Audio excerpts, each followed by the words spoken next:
one nation, under God, indivisible, with liberty and justice for all.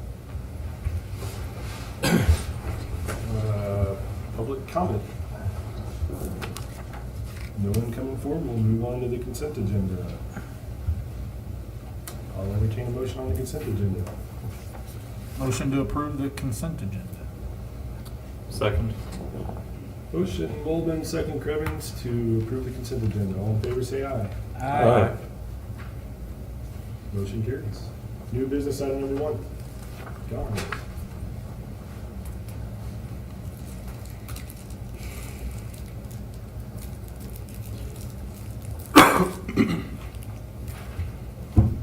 Good evening, Chairman, Commissioners.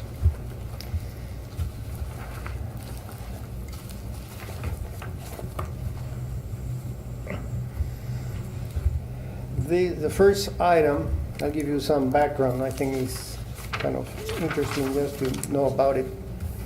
In 2006, the city constructed a new water tower east of Celebration Park. During the first year of 2007, they noticed that they could only fill it 75%. So in 2009, they added some booster pumps in order to fill it up 100%. The reason for this problem was a discrepancy between the hydraulic model and the actual system itself. So in other words, the hydraulic model was not didn't have all the information to actually model the hydraulic system. So they installed some booster pumps in 2009. I think the cost was $95,000. Last year, during the water master plan update, it was recommended to put a control valve at the 183rd Street Tower. So in other words, you have a valve before going into the 183rd Tower. So whenever you want to fill the Kill Creek Tower, you will close the 183rd and the flow will go all the way to Kill Creek, which is a very simple way of fixing the problem. So that's a little background I wanted to share with you.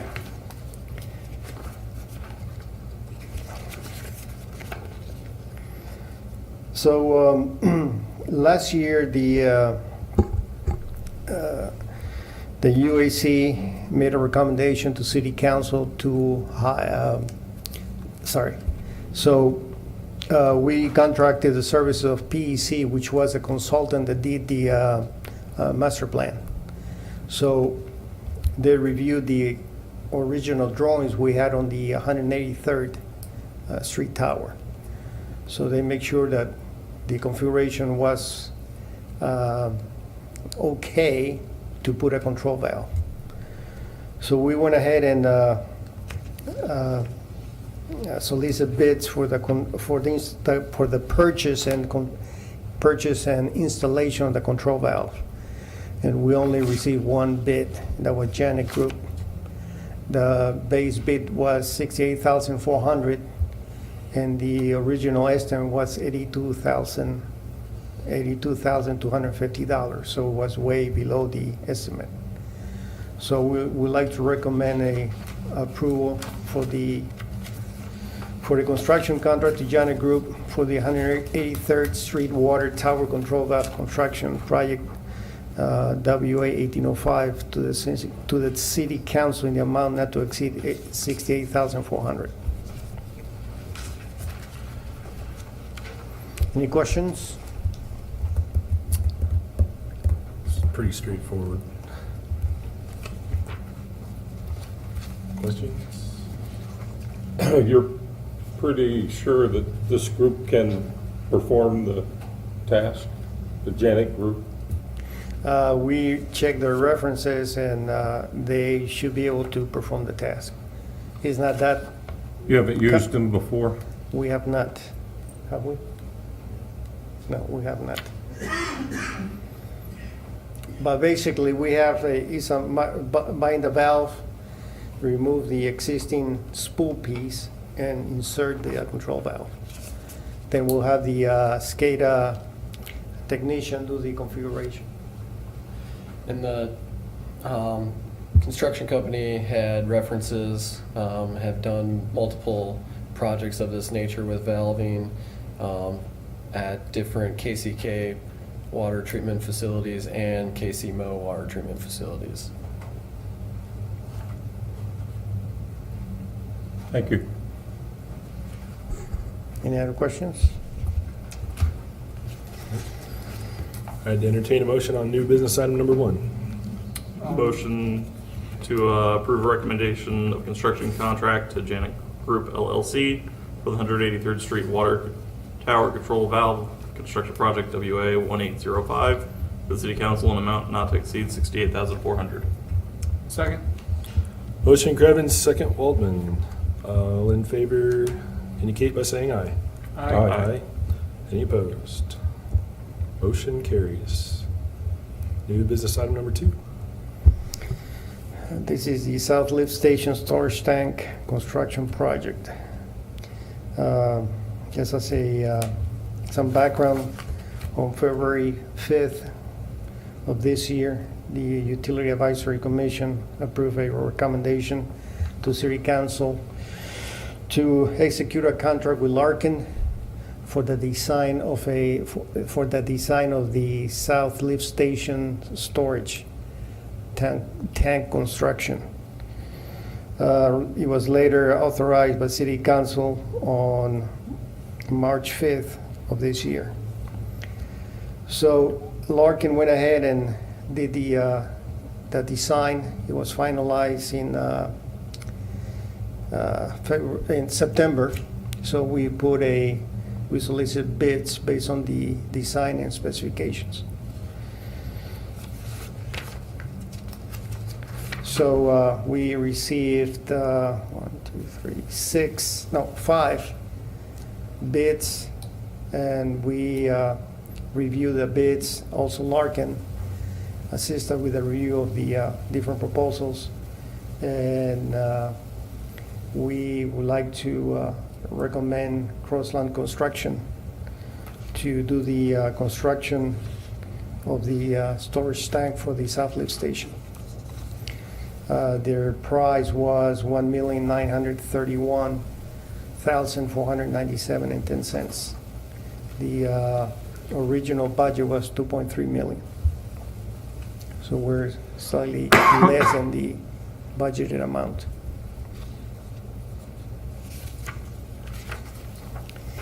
Any questions? Because I'm kind of new here, is there not this is a water tower, right? No, we're talking about the South Lift Station wastewater. Oh, wastewater tank. Okay. During certain times of the year, we get a lot of I&I in the South Lift Station area. So sometimes the pumps have to run continuously for several days, 24 hours, in order to send the wastewater all the way to the Keel Creek treatment facility. So the idea is to put a storage tank. It's going to be 1 million gallon, so we can control how much we can send to Keel Creek and mitigate any potential overflows of the lift station, because we have enough capacity. So the project consists of putting a storage tank, a second pump for additional flow, and what else? And some other minor improvements to make the station more easy to operate.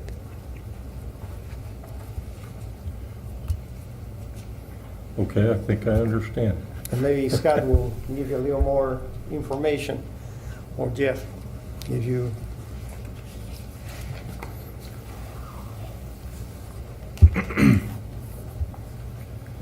Evening, guys. So basically what we're gonna do is put that storage tank in to control the flows, the heavy I&I we got.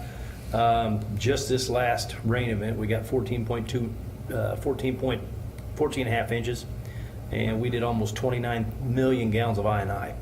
So basically what that storage tank will do is not only if we decide to build south of the highway, we've got the subdivision coming on with the Nike, that flow will come from, it'll go to the Nike lift station, and then it will actually go to the south. So with the improvements that we're making, we'll actually upsize the lift station, give us more capacity at the lift station for future development and the storage tank at the same time to control the flow so we don't have no bypasses.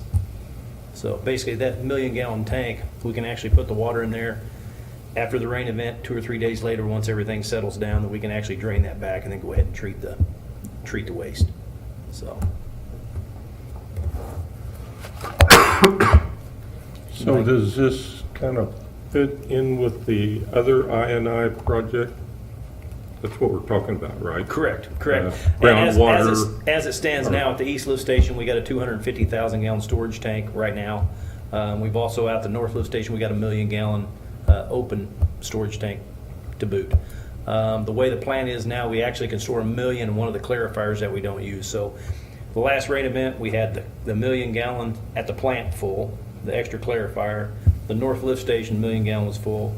The 250,000 was full in less than 20 minutes.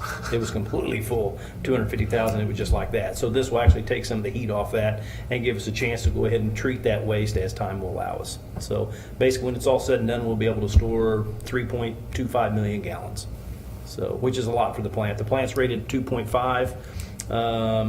When that big rain event, we were running 7.5 a day without any this, bypasses. So. In effect, increases the capacity of the, It doesn't really increase the capacity of the plant. What it does, it gives us the ability to go ahead and treat that at a day or two later. So instead of spending 10 million or 20 million to upgrade the plant, this will actually allow us to store that, and it's going to be a closed dome, so there's no odor, there's no anything. And the thing with the I&I, it's 99.9% water, so there's really no waste in it. It's just groundwater basically. So what that'll do, that'll let us store that water, and we could store it up to a week or 2 weeks. Then once the rain event passes, then we can go ahead and filter that down through the plant and go ahead and treat it. So ideally, we're going to try to control the I&I, and that's coming up here in just a bit. But yeah, once we get that treated, then we won't need all the tanks, hopefully. Then this thing's going to be empty, right? No, it won't. I think another first couple of years. Right. That's not nice to think, but I don't think it's going to happen that quick. But yeah, so thank you. you bet. Any other questions? Yeah, the item number 2 on the staff recommendation, Oh, I'm sorry. the construction services weren't included in the original. Yeah, contract. Larkin did the design for the storage tank. So we would like for Larkin to provide the city with assistance in key milestones during the construction to make sure that the construction of the tank is being done according to the specifications. Okay. So I'm requesting, we already have a professional service agreement with them, so I'm requesting an additional $20,000 so they can assist us with the inspections and construction. Any other questions? No. I'd entertain a motion on new business item number 2.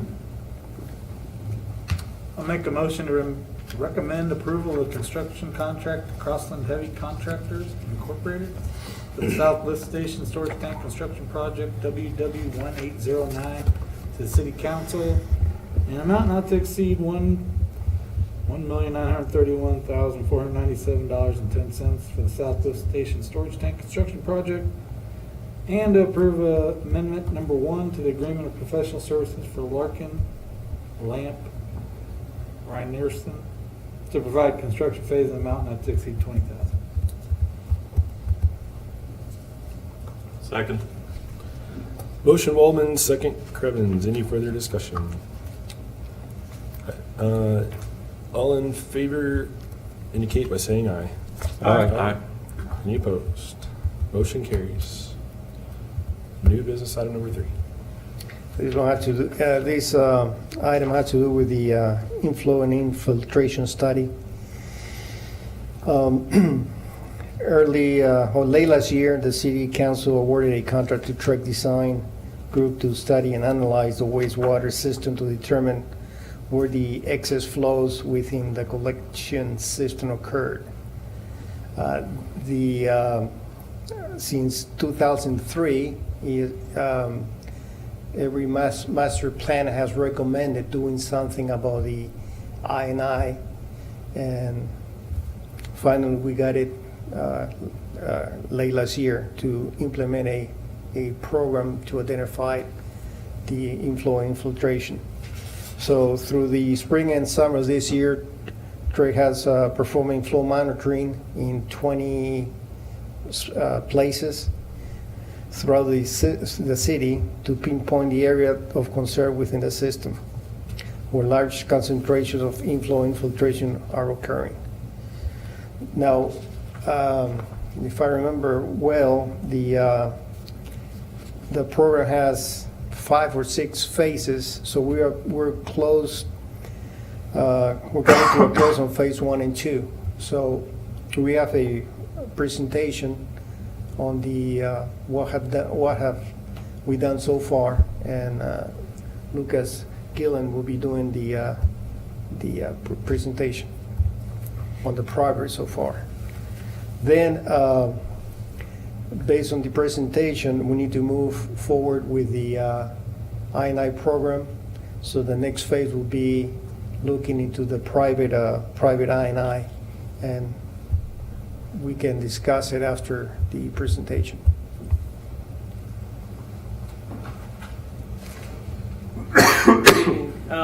Like I said, my name's Lucas Gill, and I'm with Trek Design Group, and we brought several individuals with us tonight.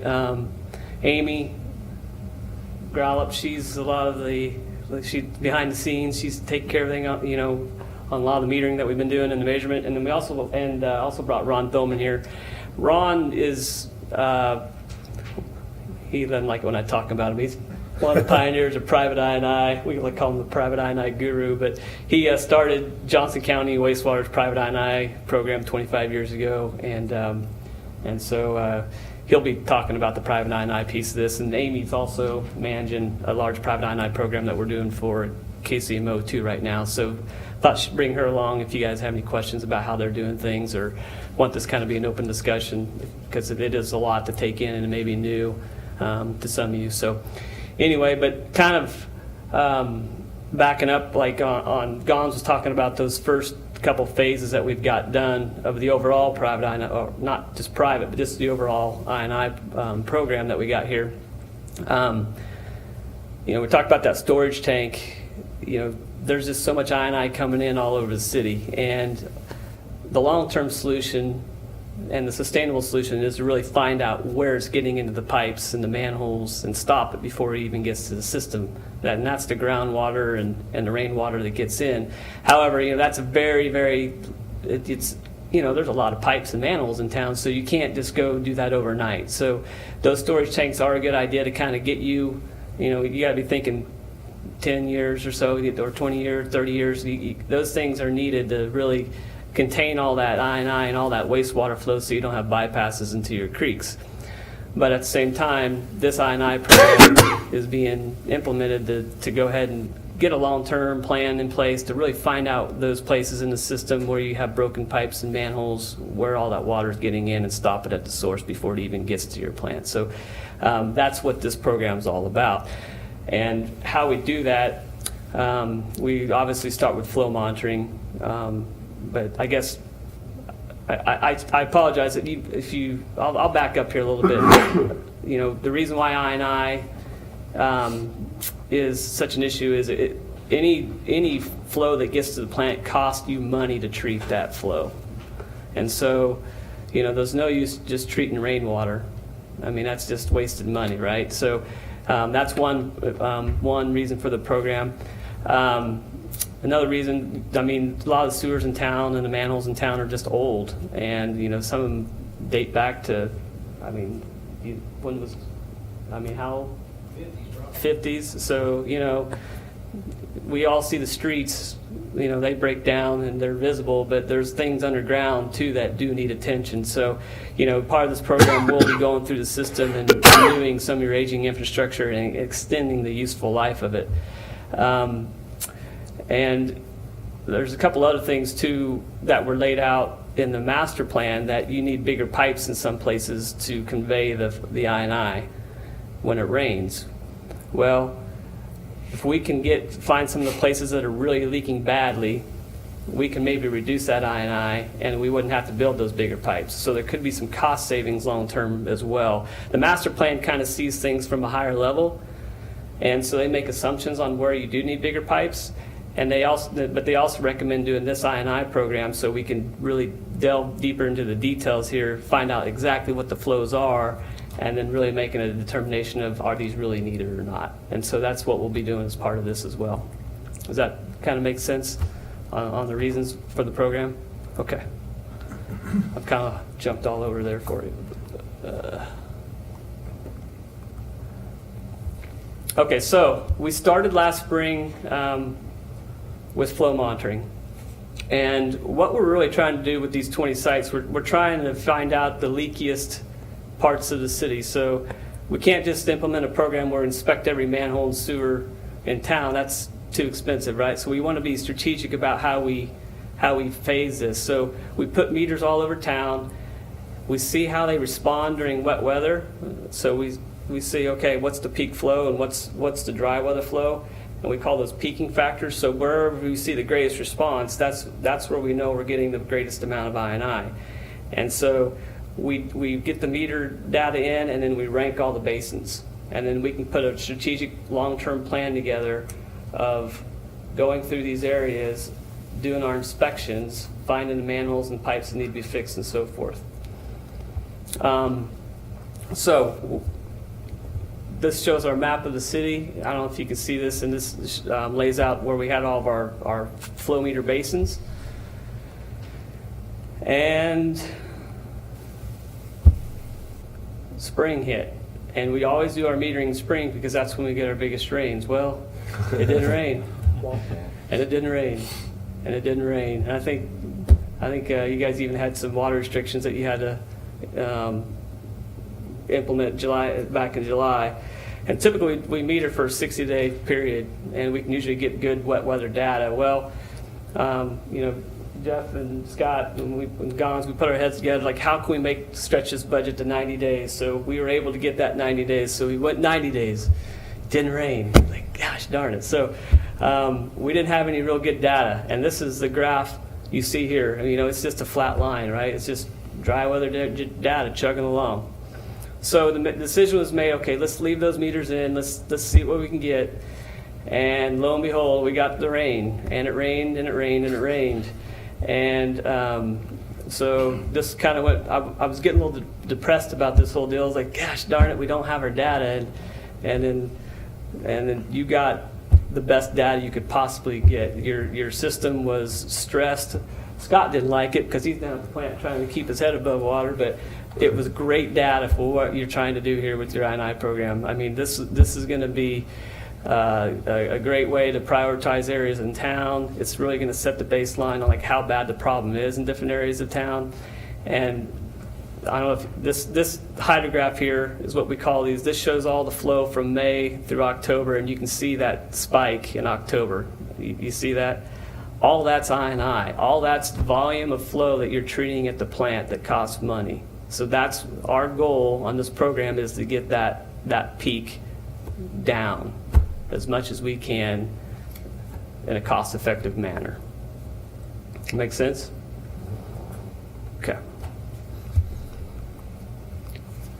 So we did a real quick, the meters all came out this week, but we went ahead and did a really quick analysis on the peaking factors that I was talking about. And that's what you see in this table here. And we identified that basin, that 26NE Northeast 02, as the priority 1 basin. That's the one we really want to look in first. Now, you're probably scratching your head and thinking, why? Well, that doesn't have the highest peaking factor. But it's in that top group of peaking factors. And we felt like this basin here too also reacted we saw spikes in the flow even during the kind of those drier months, and we got some of those small rain events. They were maybe a quarter inch.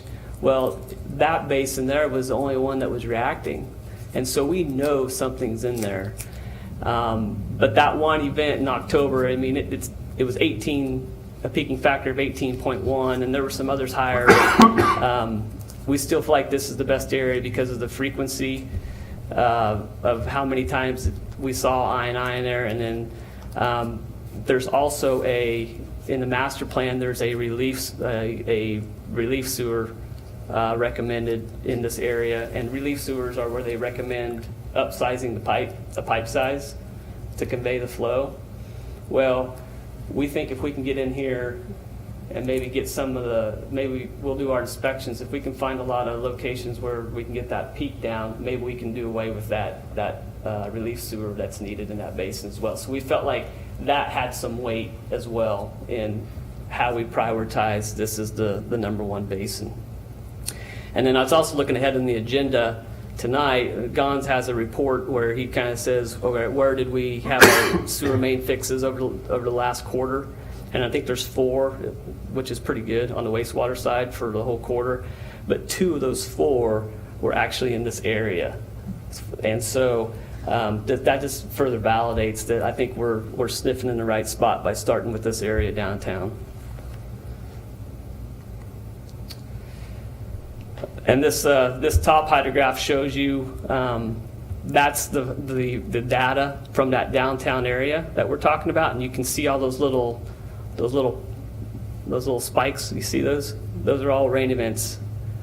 And then on the bottom hydrograph, that's another basin, and you don't see that. You don't see those little hairs just choo, choo, choo. So again, that's just kind of further explain why we chose that area. So now that we know where we want to look first, then this is when we start our field inspections, and we'll go out, we'll send crews out to look at the manholes.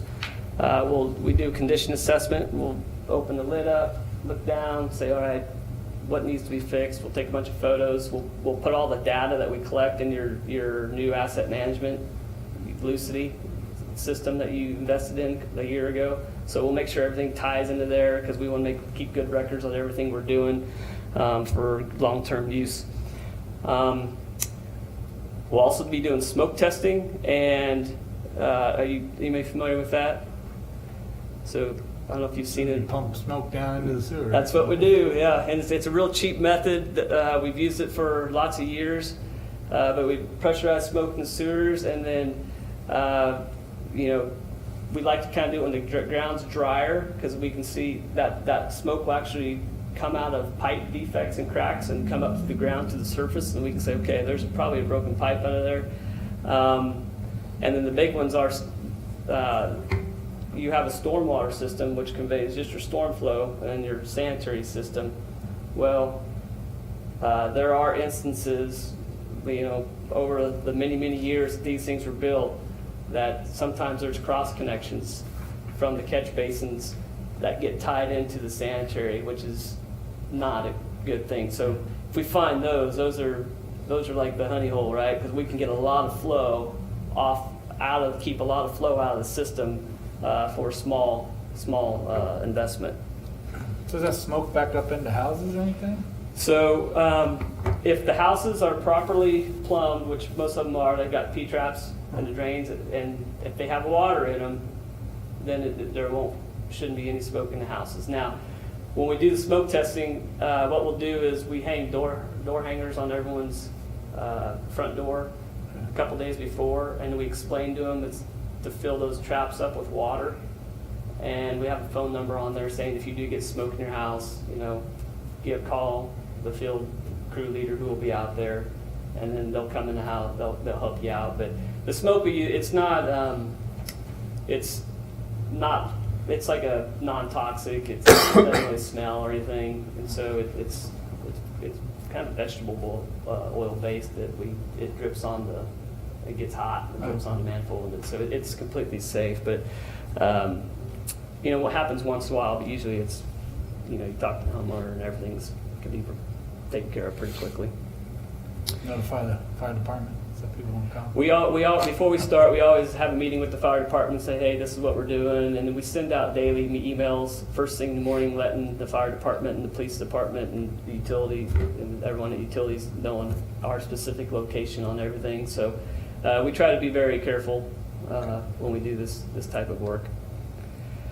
And so we'll find things in the manual inspections, and we'll also find things in the smoke testing of where this flow is getting in, and then we'll also do CCTV inspections, and that's when the city has invested in a TV inspection truck a year or two ago, and we'll be working with that team and saying, hey, why don't you go check these pipes out, and they'll bring all that data back. So our intent is to really work with the city, work together on doing some of these inspections. And I think we even talked with Jeff, we even talked about maybe getting some of the city folks involved with some of the manholes inspections as well. So kind of partner up on the deal to try to find out where this INI is coming from. So everything that I talked about, I've been talking about manholes and pipes, the public infrastructure that the city owns. So there's a whole nother piece of this called private INI, and that's where water gets, like this INI gets into your system on private property.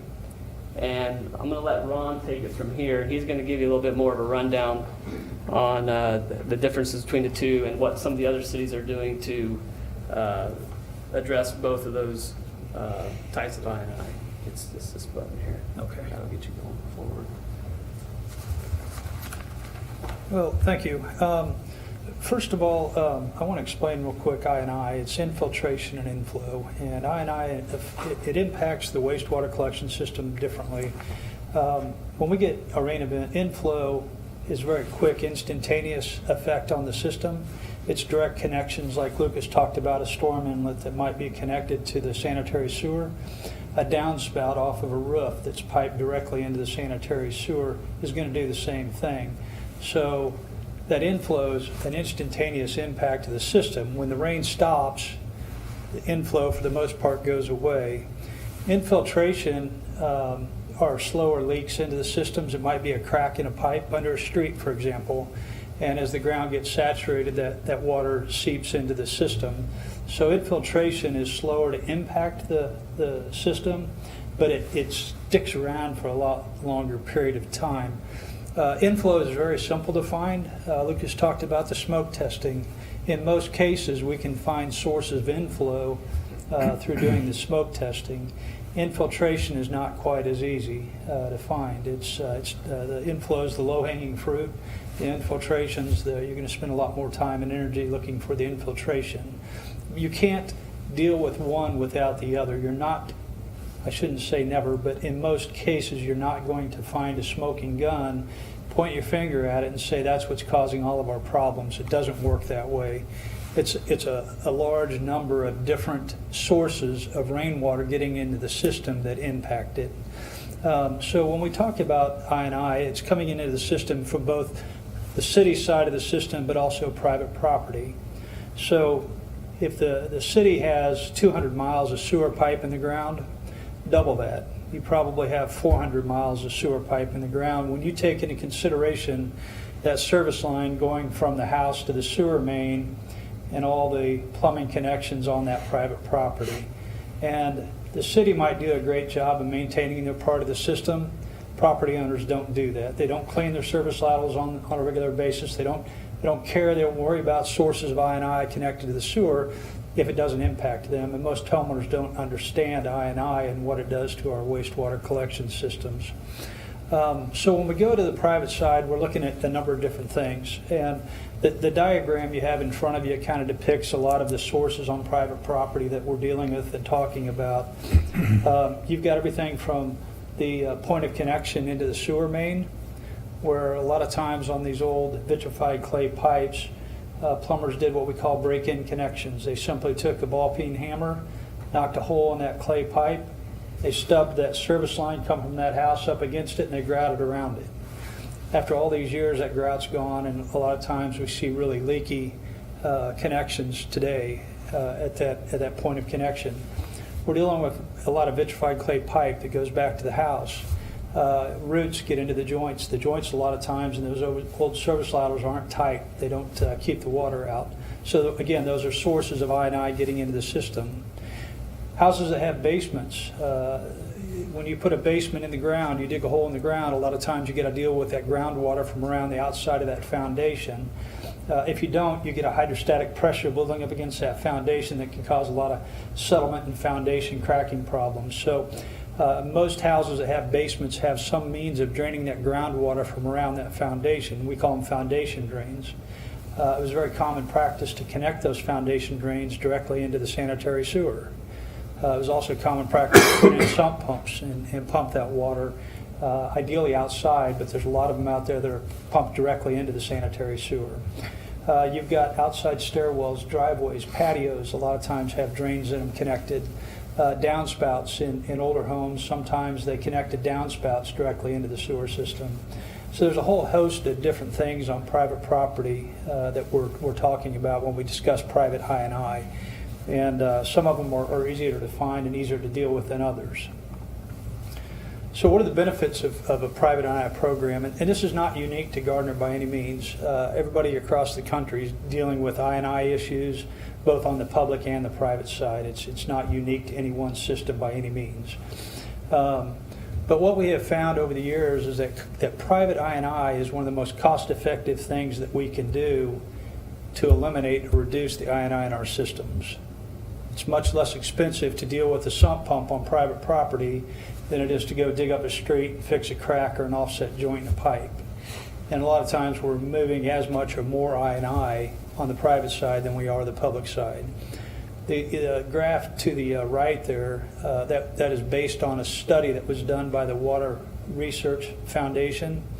And what they found was that up to 75% of the I&I that is getting into our wastewater collection systems is coming from private property. So in all the studies that we have done, and we've done hundreds of them, we find that it's about 50 to 75% of the I&I is coming from the private side. So you're spending less money and you're removing a lot more flow for the dollar on the private side than you are the public side. So keep that in mind.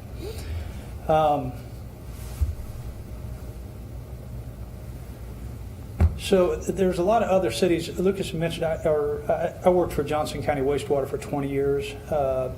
And when I worked there, we implemented one of the first private I&I programs in the country. It is by far the largest that has ever been done. We inspected over 55,000 homes, and we disconnected in the neighborhood of 18,000 defects on private property. It is still the largest program, to my knowledge, in the country today. It won't be for long, but it is, and probably one of the most successful. And without a doubt, it's one of the most documented programs in the country. There's a lot of programs across the country that have been modeled after the Johnson County program. And locally, the city of Lawrence is pretty far along in a program that's been extremely successful. Johnson County Wastewater has continued to do private I&I, and they're going to start up a more involved program. They've kind of backed off of the I&I for quite a while, but they've been doing a lot of treatment plant upgrades and improvements, but they're going to start back in addressing the private side I&I. Kansas City, Missouri is pretty far along on a pretty comprehensive program that they're doing under their consent decree. Belton, Missouri has done some private I&I work, as has Springfield, Missouri. And I'll mention Springfield and we're involved in every single one of these programs. We've put them all together for these different cities, and we're engaged in all of them. But Springfield is a good example. Black and Beach did a study, and what they found was that for every $11 they spent fixing and addressing problems on the public side, they spent $1 on the private side to remove the same amount of I&I. So it was an 11-to-1 cost savings to address I&I. The city was very reluctant to address private I&I in Springfield, and when they found out how much of an impact it was having, it was a no-brainer. They shifted funds, and they've been doing more work on the private side than they have the public side. The other thing that is of interest and consideration is that Johnson County is wanting to start up another program, so the timing is right to be able to partner with them, the city of Gardner and Johnson County Wastewater, and even possibly Olathe has shown some interest in working together to try to get one program to kind of combine resources a little bit to save everybody some money. So that is something that we have talked with them about, and they're very interested in what Gardner's doing and partnering on that. So, and just to kind of go through what our recommendation is on a private program, and we've been involved in programs of all makes and sizes. And what we have found to be the most successful are voluntary programs that are funded by the city. And we've done programs where the funding is 100% on the property owner and they're mandatory. We've done cost-sharing programs where it's a 50-50 cost share. We've done programs where the city pays a certain amount of it, up to a certain dollar amount. So there's a lot of variables there that we've been through. But the voluntary programs with the city-funded portion of it are by far, without any doubt, the most successful programs out there. That's what Kansas City, Missouri is doing, what Springfield's doing, Johnson County Wastewater is doing, Lawrence is doing. They've all taken that approach, and they've all been extremely successful. But to kind of walk through how this works is we develop relationships with the property owners. A lot of times it's the first opportunity the city has to step foot inside or on a property of the ratepayers. And so it's important that we build relationships, the city staff build relationships with these property owners. And it's a great public relations opportunity for the city if it's done right. It shows your ratepayers you're physically doing something on their property, so they're getting something for their fees. But we would contact the property owners through a letter. We would recommend holding public meetings, inviting the public in, do an education session, educate them on the program, why we're doing it, what we're trying to accomplish, and we would send out notices to them to try to schedule appointments to perform an evaluation. So we would go in, take a look at their basement, crawl space area, and around the outside of the property. And we collect a lot of information when we do that. We look for these I&I sources, but we also get some history from them. What kind of problems have you had? Have you had sewer backup problems? Have you had drainage problems? It's valuable information to capture when you're out there. Like I said, we inspect the plumbing structures on their property, looking for those illicit connections. Generally, the inspections that we do take about 15 minutes. We understand that a lot of people work for a living, and so after hours, weekend appointments are often necessary to get these jobs accomplished. And we're looking for those sump pumps and the downspouts and the area drains and the different things on that property that might be contributing I&I to the system. What we have done with these other cities is we've developed a list of plumbing contractors, and I'm a big believer to try to use local resources, keep the money local. So our first recommendation would be to find local plumbers, people that are licensed here in the city of Gardner that have been working here. The residents know them, they know the residents, and it keeps that money local. So that would be our recommendation. And then what we would recommend is to develop a unit price for each type of defect. So if we had a downspout, it might be $500 to disconnect a downspout, or it might be $1,500 to disconnect a sump pump system. I'm just pulling out random numbers, but we would come up with a unit price that the plumbers would agree to do this work at, so everything's fair across the board. And then the plumbers would do the work, the city or TREC would inspect the work, sign off on it, and then if the city decides to pay for the work, they would pay the plumbing contractors directly. So based on that, you have a decision to make. If you want to proceed with a private I&I program, first of all, and then how do you want to proceed with it? And that if you want to try to leverage resources with Johnson County Wastewater and possibly some other cities to combine efforts. And then if you do decide to move forward, we would need to work with the legal department, the purchasing department here in the city to try to work through all the intricacies of setting up the program. We've already been through your ordinances and reviewed them. We've made some recommendations, but for the most part, your ordinances are good. I don't find that in a lot of cities. It already says that these I&I sources are illicit. They're not allowed, but it doesn't take care of what was done in 1950 when the sewers were put in. Building practices back then were not as strict as what they are today. We didn't have the knowledge we have today. And then you would need to allocate the budget dollars for the public and private sector construction of it. And with that, we'd be glad to answer any questions you might have. So by voluntary, is that people, residents call in and ask for an inspection, or is it, you guys are going door to door and it's voluntary to actually have them repaired? Sure. It would be a series of sending out some letters to the property. We'd hold an open house, invite them in, educate them, get people to sign up for appointments at that time. We'd send out letters to the property owners, asking them to schedule an appointment. It may require going door to door, knocking on doors, and trying to get appointments scheduled. But we've had really good success. We've gotten well over 90% success rate on that process. People volunteering. Yeah. Is there a pre-check? So I know we got is there sections of city where you guys would focus? I mean, first off on that, say an older section to where we got a higher I&I off the meters coming out. I mean, is it just normally because we got newer sections of town where I'm pretty sure the only ones that are connected with their sump pump into the thing is those who did it on purpose, right? Yeah. They're not going to let them into the basement. You know, and I can see the older houses wanting people to come in and say, I don't know what's going on here, I bought Sure. the house, but, you know, I wonder how that works when you have someone who knowingly connected it into their sewage and just isn't gonna ask anybody to come in and inspect it because they don't want it to be found. So I didn't know if there was a kind of a middle ground there where we know there's something going on here versus, you know, just.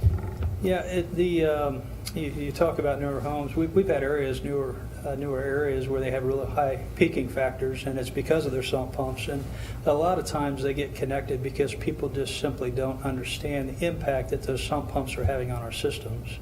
So it's an opportunity to educate them, and we really haven't had a lot of resistance from people in all the areas that we've worked in.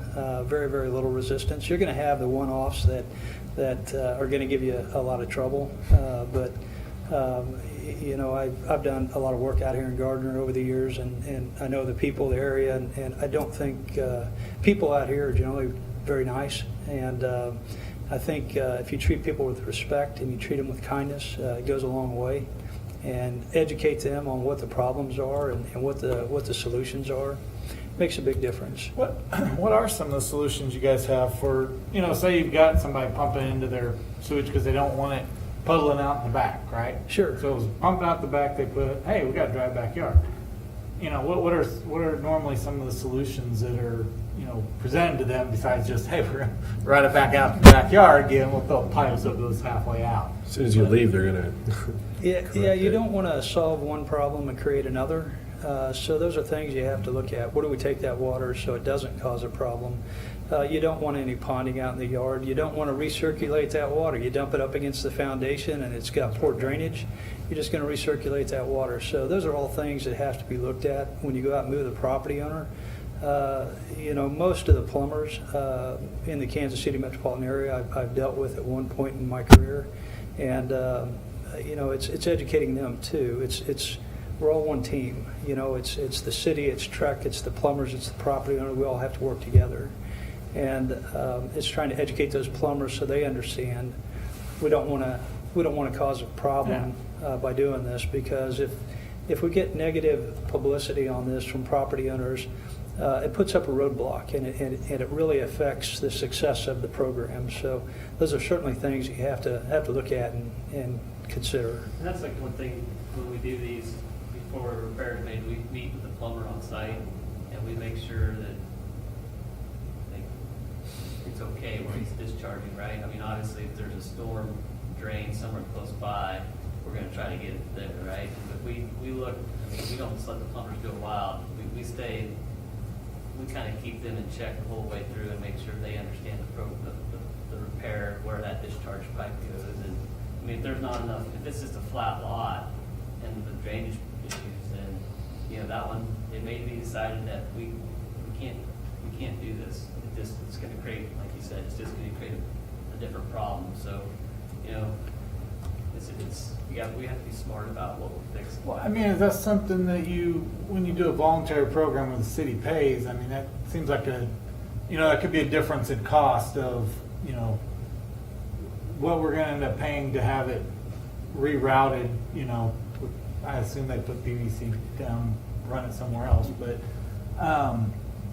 the cost of the city paying for that versus getting it out, going and doing the work to remove it from the sewage system, but yet, and getting it back out, where do you guys normally mesh up on, kind of an extra thing? I don't like it going out in my backyard either, At but. some point, it's like you're saying that it becomes non-cost effective at some point. The price can get so big, it doesn't become cost effective for the flow you're getting out, basically. Is that kind of? Yeah, I mean. Yeah, we go after the low-hanging fruit, so, yeah. We would recommend to let it be, Yeah. and not, if there's not a good solution for it, or you're going to create a bigger problem, then, that one house is probably not, it's okay. If you did a mandatory program, you would have to find a way to deal with that property, and I've been there, I've done that, and that's a challenge. Where the voluntary, this is going to be too difficult, too expensive, and it's just not worth it, and that'll happen.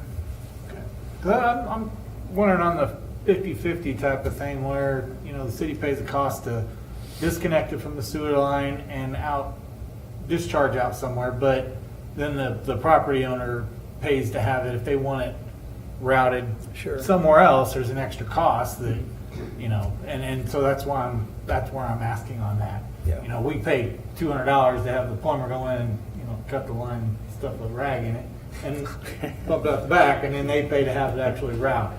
But I mean, maybe not in that instance, Ron, but we may talk about some of the things that come up where the homeowner does decide they want more. Or the French drain. Yeah, there's got to be some oversight too, on what goes on out there. You can't have the property owners taking advantage of the situation, but it'll be a problem. I mean, you're going to have some pumps, some pump that's pumping a large volume of water. Right now, it's going into your system, so you gotta look at what are the solutions. So I'll be honest. There's very, very few that I've dealt with, and my God, I've dealt with thousands and thousands of these things. I think I've seen it all, and there's been very, very few that we haven't been able to come up with a really good solution for it that didn't cause a problem. Lateral systems, putting in a perforated pipe in a bed of gravel a lot of times is enough to take care of that problem, like a French drain, basically. If you have a low-lying area on a property, sometimes you can drain it. Lucas mentioned the storm drain, so if there's a storm drain available or pipe that we can tap into somehow, and again, we'd have to work with the city and look at what the options are with tying into the storm system, but a lot of times that's an option. So, but it's just, you're going to have those one-offs, and you're going to have to spend some time to try to figure out how to deal with those. And like I said, we've been there, we've done that, and I've spent 30 years making all the mistakes, so I've learned a lot from them. So, You may explain to Ron that we're not talking about laterals here.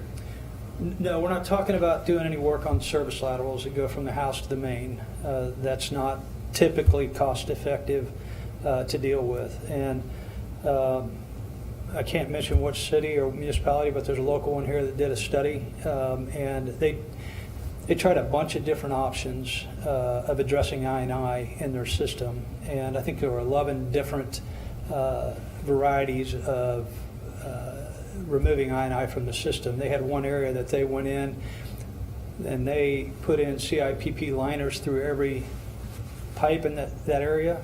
They lined every lateral from the house out to the sewer main.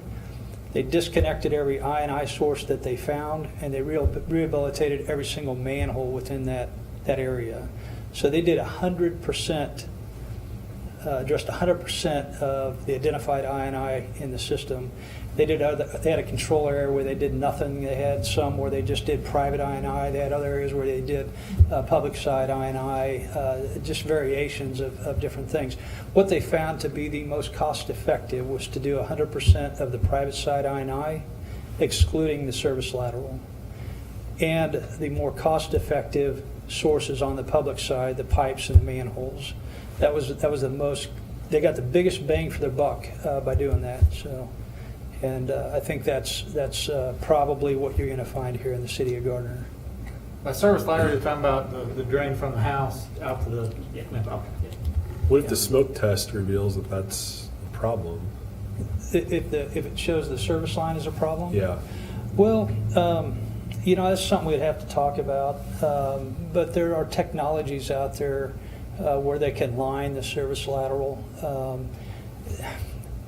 I don't think you're going to find that that's going to be your biggest problem. I really don't. I think you're going to find the point of connection where those break-in connections are to the main. That's a problem. And there's technologies out there where you can go in and do that without excavating. It's all done underground through lining. And it's becoming much more cost-effective to do those lateral liners, just that point of connection. So the technology is ever evolving. But we would fix the clean-out caps. Yeah. So like get clean out. Yeah, sewer cleanouts in yards. A lot of times they're in low-lying areas. They get hit with lawnmowers, or people they take the caps off of them to let the yard drain into them, so they're acting as yard drains. But we'll pick that up through smoke testing. Those are always cost-effective to disconnect or fix. So, and we have a method of doing that we recommend that it protects it for the long term. If you go out there and you put a plastic PVC screw-on cap on there, that guy's going to come along, hit it with his lawnmower again, and you're right back to square one. So we recommend doing a little bit different type of repair on that, to put it more in like a water meter pit vault to protect that clean out, give them access to it, but protect it from future damage. So what's in it for the property owner then? I mean, they don't realize they have a problem or anything, and now you're going to go tear up their yard or rummage through their basement, or, I mean, what's in it for the property owner? Sure. It's cost savings mostly. If you don't address your I&I in your system, you're spending, I don't know how much money, $1.9 million to put in a storage tank. What's next? Larger treatment plant? You're talking about tens of millions of dollars to at least to do something there. So it's an opportunity to educate the property owners on the benefits of tightening up the system and removing the I&I. And I think if you can do that, if you can educate them, they'll see the benefit of doing this type of project. It's really a cost savings to them as ratepayers. I figured that was the answer. Yeah, in the CIP, for example, the area that we're looking at, the downtown area, where we're gonna, in the CIP, there's a main in there that we're supposed to be upsizing. And just in that one main, it's budgeted for like $1.2 million. And we have another $4.5 million worth of those types of projects in the 10-year CIP. So if we can knock down a lot of this I&I and save us from building half of those, I mean, we're going to be saving $3 million right off of the CIP in the next 10 years. And then that also then correlates to upgrades of the water, or the wastewater treatment plant, and that extends those and pushes those further out. So now you're winning both ways, that we're not having to increase rates because we're not having to make these high dollar improvements to the system. But the education is in the background that you're going to be giving the citizens is where you're really going to be making the biggest difference. And them knowing why we're doing this and why we want to do this in the long term will save them money. But what about the residents who are worried about the people coming in inspecting and reporting back any other violations that they have type of stuff? I mean, they've got a sump pump or something pumped in they're not supposed to, and they don't want to repair it, but they came in, they're worried about having people come My, in. my to find personal out. opinion is that even in the new neighborhoods, most of those people would have no clue if their sump pump is connected to their sanitary sewer, or if it's going outside. They probably couldn't even tell you where it goes. Can I, that's a good question. I really like that question because I've been asked it so many times by cities, what are you going to find? What else are they going to find on my property that you're going to ding me on? When we go in, we kind of put blinders on, with the exception of anything that could affect the health or welfare of that property owner. And I'll give you some examples. We've gone into houses where a crew smelled natural gas. So there was a gas leak in that house, and the crew came in and they noticed it and reported it. We had another one where there was a furnace duct coming off the furnace that had fallen apart. So the carbon dioxide was discharging inside the house. Those are things that we want to address and we want to deal with. We're not in there looking to see if their electrical is up to code, unless we see something that is dangerous. And we want to try to educate them and protect them of something that they may not be knowledgeable about. But we typically go with blinders on, and we're not looking for other code violations or anything else that goes on. And that's why we use the word evaluation. Yeah. Plumbing evaluation. We try to stay away from that word inspection because people kind of correlate that with, home inspection. So I just don't want people to not do it because they're worried about, the city's going to come in here and hit me for something, and Yeah. if they've done something extra, But I understand the gas leaks and that type of stuff. So We've seen all sorts. I mean, I could just want write to make sure they know that. I could write a book on the things I've seen in people's houses. We go in with blinders on, we really do. You almost have to. So does that answer that question? And I just want to make sure that's basically what we do is communicated to Yeah. residents saying, hey,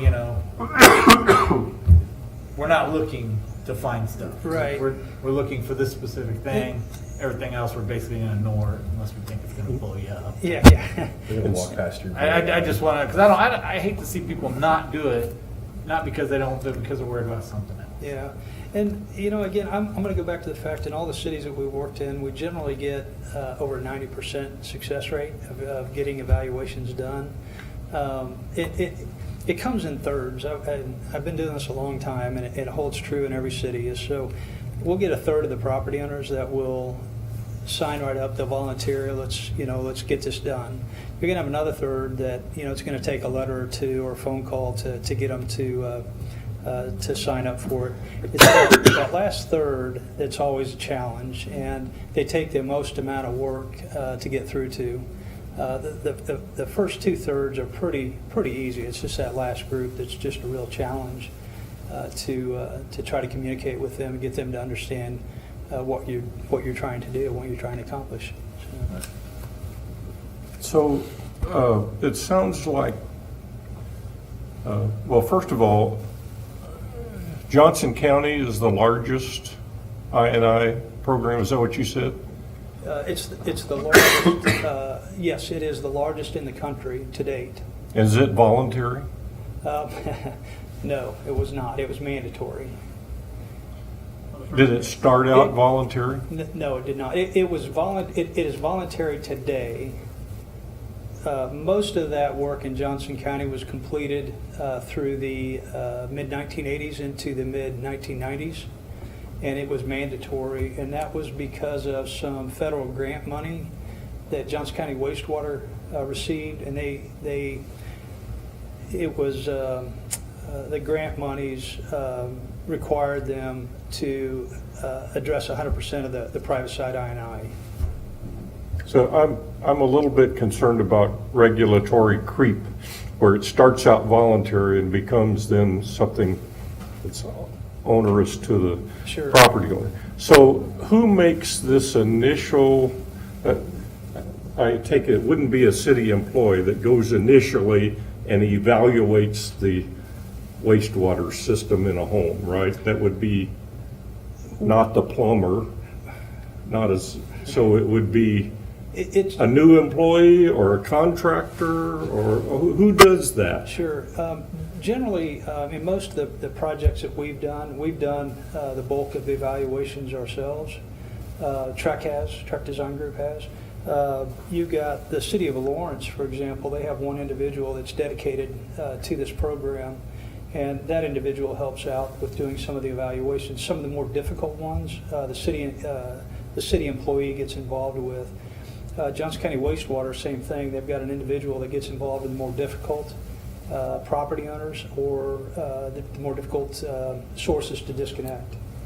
I would assume there'd be a liaison with the city, and so your company would do these initial inspections, Yes. and that would be paid for out of your budget?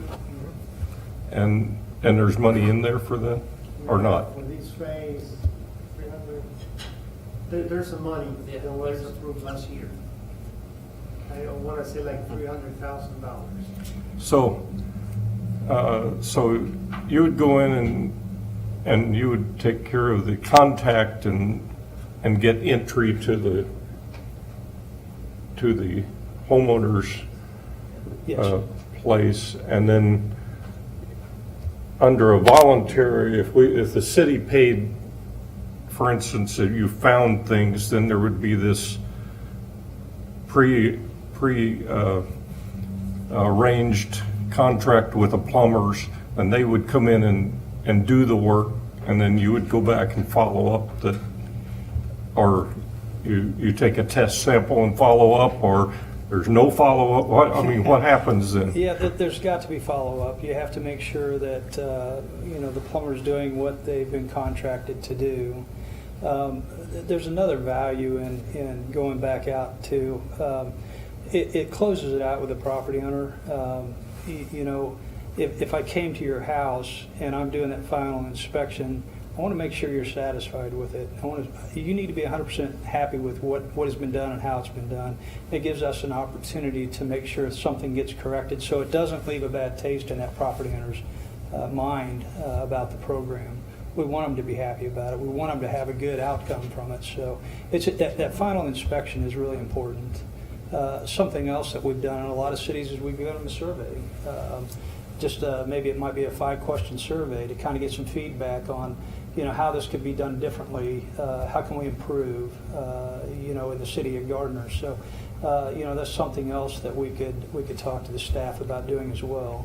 So in your experience, are the bulk of the programs now paid for 100% by the city, or are they a cost-sharing arrangement with the homeowner? What have you found to be the most successful? The ones that are 100% paid by the city. And that's cost-effective? Yes. Springfield, the one that was 11-1, they're paying 100% of the work in Springfield, and that program is exactly what we described to you here this evening. As is Lawrence. As is Lawrence, yeah. So, and in both those cities, we've gotten over a 90% success rate getting into the homes and getting the sources disconnected. So I suspect that we could have the exact same success rate here in Gardner. And a lot of it stems from the people that we're putting out there. They're educated about the intricacies of I&I and the problems that we're dealing with here. We're not just putting some random person out there going into these houses. They've all been vetted for background checks, and they're clean-cut, well-spoken individuals. So that's very important. So they all wear ID badges. They all, we put safety vests on them. We make it very visible who they are and what they're doing. Okay. And communication without a doubt is the most critical component of this program. It's being responsive and, communicating clearly with your ratepayers. It's paramount. My experience is that 2% of the people don't want anything that you're doing. I'm not going to argue with you.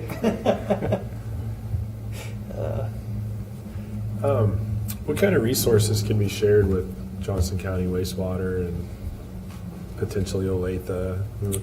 About what you're doing here? Well, you said that would be an opportunity to reduce overall cost, maybe, is to share resources with the surrounding community. Sure. One of the opportunities would be on the unit pricing. We could bid this out and get some unit pricing. The prices aren't going to vary between Johnson County, Olathe, and Gardner. I think you're going to find pretty common rates across the board. A lot of the plumbers are the same that you're going to find in both Johnson County wastewater and Olathe. So we could possibly utilize some of the same plumbing contractors that way. Some of the, Lucas, can you think of any of I that? think it's the plumbing cost. Yeah. You got more quantities, the plumber's gonna be more, they want on that pre-qualified list, so they're gonna be getting good prices. Yeah. And then, like you said, a lot of these have already been doing, like a lot of the plumbers that you're working with, they're already up to speed on what these repairs are. And we don't have to teach them or educate them on what's expected. They already know. So I think it'd be very easy transition for them just to knocking out the similar repairs down here. And then maybe some like public relations stuff too that we could, share some ideas across the board on that. Is this a year-round ongoing thing, or you do a specific, like the older part, and do that, see what the cost effectiveness is, or is this a perpetual motion deal that goes on forever? It's I would assume a new house being built, we surely inspect that and make sure that none of that is done. Yeah, new homes are funny because if you go out there and you dig a hole in the ground, it's going to fill up with water. Foundation's the same way. So when you go out there and you dig a hole in the ground for a foundation, it tends to attract a lot of groundwater. So what I have found over the years is that new homes, you put a sump pump in there. For the first year or two, they're extremely active. They pump a lot of water. People don't like to see that water on the ground in their new yard. So a lot of times they'll hook them back up to the sanitary sewer, not really understanding or knowing the impact that's having on the system. So I wouldn't say that new homes are excluded. I think it's an education opportunity where you can educate property owners about sump pumps, not connecting them to the sanitary sewer and the impact it has on them as ratepayers. Predominantly you're going to find the older areas with the largest amount of I&I on private property. Is it a perpetual thing to go on Oh, yeah. forever? I think to that point, we have data now for all these 20 areas in town, and we're going to be looking at that closer. So we'll have this prioritized list, but we'll go down. We're going to find a place on that list where we determine, okay, we're going to draw a line, and we're going to say all these basins or areas of town below that line, there's not enough I&I response to really cost effectively go in there and do the inspection. So we still need to get to the point where we get all the data looked at very closely and get the long-term plan for the entire city. And then at that point, it may be the top third, maybe the top half basins that we really are going to be on the long-term plan. And then those would really be the ones that would need that private I&I program. Now, we would still do it kind of systematically, basin by basin, go through each one with the private and the public improvements before we move on to the next basin. We would take that a systematic approach. The trick is, though, if you can find, when you fund this, especially on private I&I programs, it's always best if you can kind of keep that, if you can fund it so it is year-round, to keep that momentum going. To start and stop, that can get a little, it can be done. I'm not saying it can't be done, but it can get a little bit difficult because homeowners, neighbors, family, they start talking to each other. This is our experience in Lawrence. And I'm like, hey, did you hear about this deal? Hey, it's a good deal. Get it while it's good. The city's paying for it. And so, you know, things kind of like start slow and then they start going. And then if you don't have that funded and someone calls and they say, well, we're on hold right now until we get more funding, then they kind of lose interest a little bit. But it can be done, but if you can find a way to kind of make that, and you can go at a certain pace to match the funding that you have available too. You know, you can. Yeah, But we have to have a long-term plan really defined in the overall area of town that like. Is it like so many houses a year program, or you try to get a lot of people in a small period of time and do it quick? I mean, Yeah, in Lawrence we're hitting about what is the number? I think it's about 1,200 homes every 9 months. About 1,200 homes every year. Let's just say that. And so, I don't think that pace is appropriate for Gardner. I think it'd be a little bit slower pace. We've got multiple people working on that. They have a bigger area, bigger system, of course. I think this first basin that I carved out, maybe 250 homes. I might add too on that, I think one of the things that Luke is trying to get to is with these programs, it's good if you get it up and going and you keep it steady.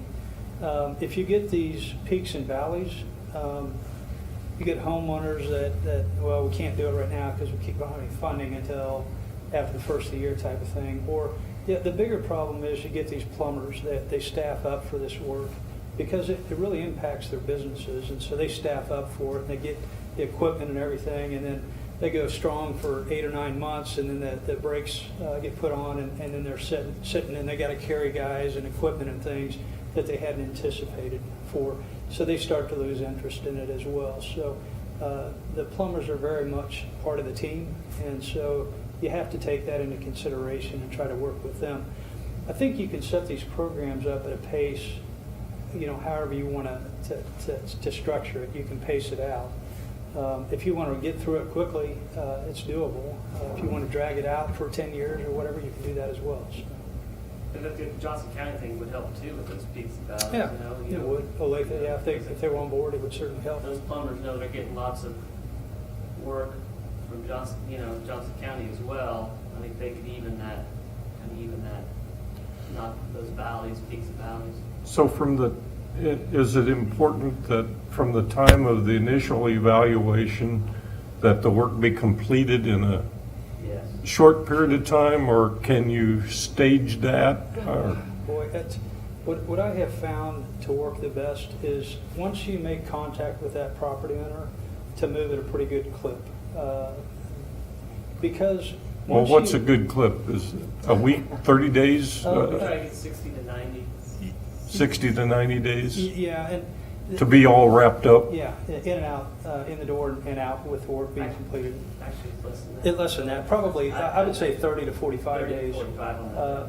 What happens is, once you make contact with these property owners, you start to develop a relationship with them, and that is so important. And hopefully it's a good relationship. Yeah. And once you build that relationship with them, it makes it go much smoother through the process if you can move quicker. You're going to find some property owners that don't want to move at a fast pace. They want to drag it out, and you know, somebody's got a wedding coming up or something that they want to put it off until after that wedding, or kid's wedding or something. So, you know, and the reason I say that is I've got one coming up for one of my kids, so I can relate. But you know, it's working with those property owners to try to accommodate them. But I think that the faster that you can move through that process, it helps in a lot of ways. The property owner has to spend less time dealing with it.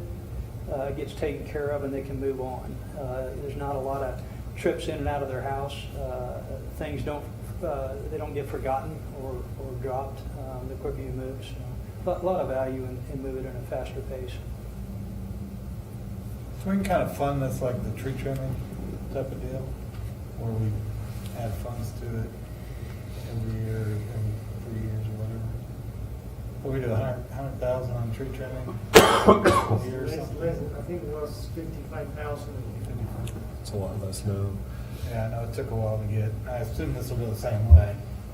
Get quite a bit of the stuff up and then it'll trickle in more and it won't be. But on the tree trimming, I think the first 4 years, there was a lot of additional cost because there was nothing done for Yeah. many years. Right now, we're to the point that it's about 55,000. You guys check for leaky toilets? I fixed a few of them. All right. So, Gons, what exactly are we, Thank you. yeah, thank you. What exactly are we recommending? I mean, I At see what this it point, says, I don't but- think we have enough information, maybe they can correct me if I'm wrong, as far as how much is gonna be to fix a, let's say, illicit connection. We don't know that, or how many houses have this problem. So what I'm asking is, move forward with the private eye program, for example, doing the smoke test. Then look at the current city codes, make sure that they're aligned, I read the city code and I think there's kind of a gray area that he says you shouldn't, but there's nothing that prohibits a illicit connection. So things like that we can work first, make sure that there's no loopholes.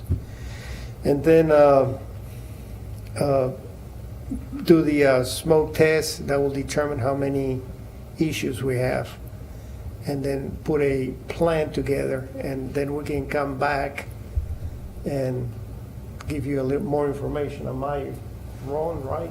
Yeah, I think we can look at all the data we have in more detail, and then we'll have these basins prioritized a little bit better. Like I said, we'll have smoke testing data in that first basin, but we can lay out some long-term cost on what that would be. We can make some assumptions on. I mean, we're seeing anywhere from 20 to 25% of the homes that we look at need some sort of repair. We have estimate, we can use our cost that we're experiencing in Lawrence, our average cost per property per repair to estimate. I think we could project some really, really close costs based on these other programs on what it would be.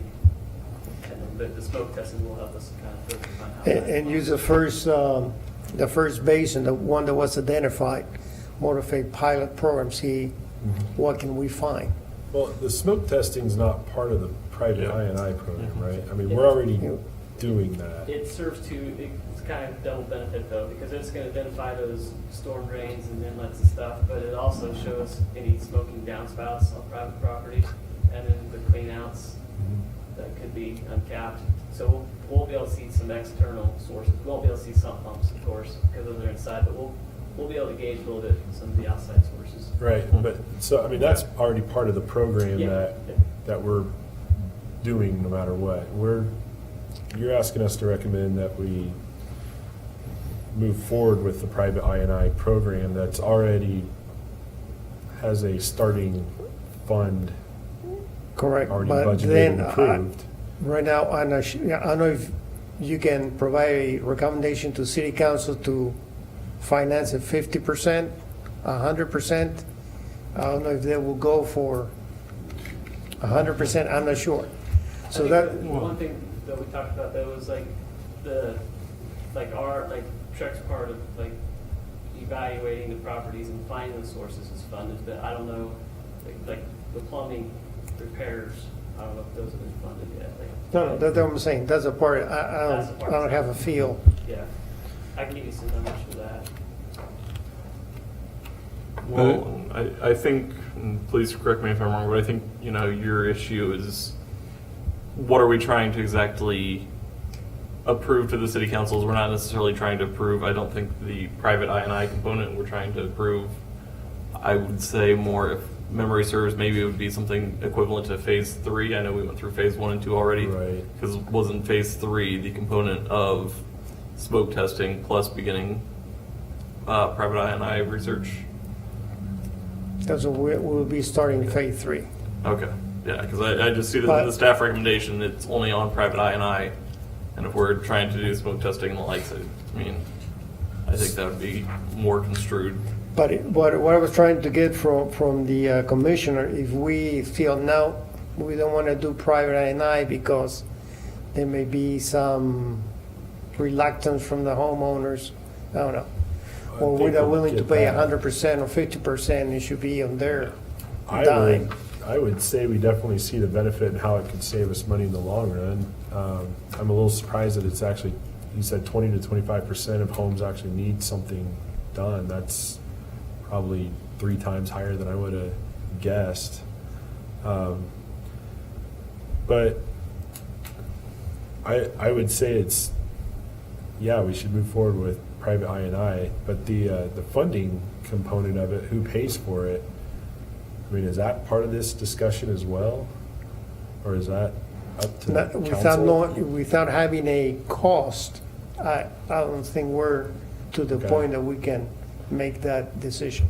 It needs to be discussed though, because that's gonna be a decision that needs to be made here in the near future for us to move on. We can do all the testing and the smoke testing and all the inspections, but if we don't have any idea of where we're going with the private I&I program, if, you know, you guys want to recommend that city council, you know, we need to review the ordinances and make those modifications. We need to look into the funding of the private I&I, you know, recommendation of 50-50 split or 100% by the city based on the recommendations and the knowledge that Trek has provided us.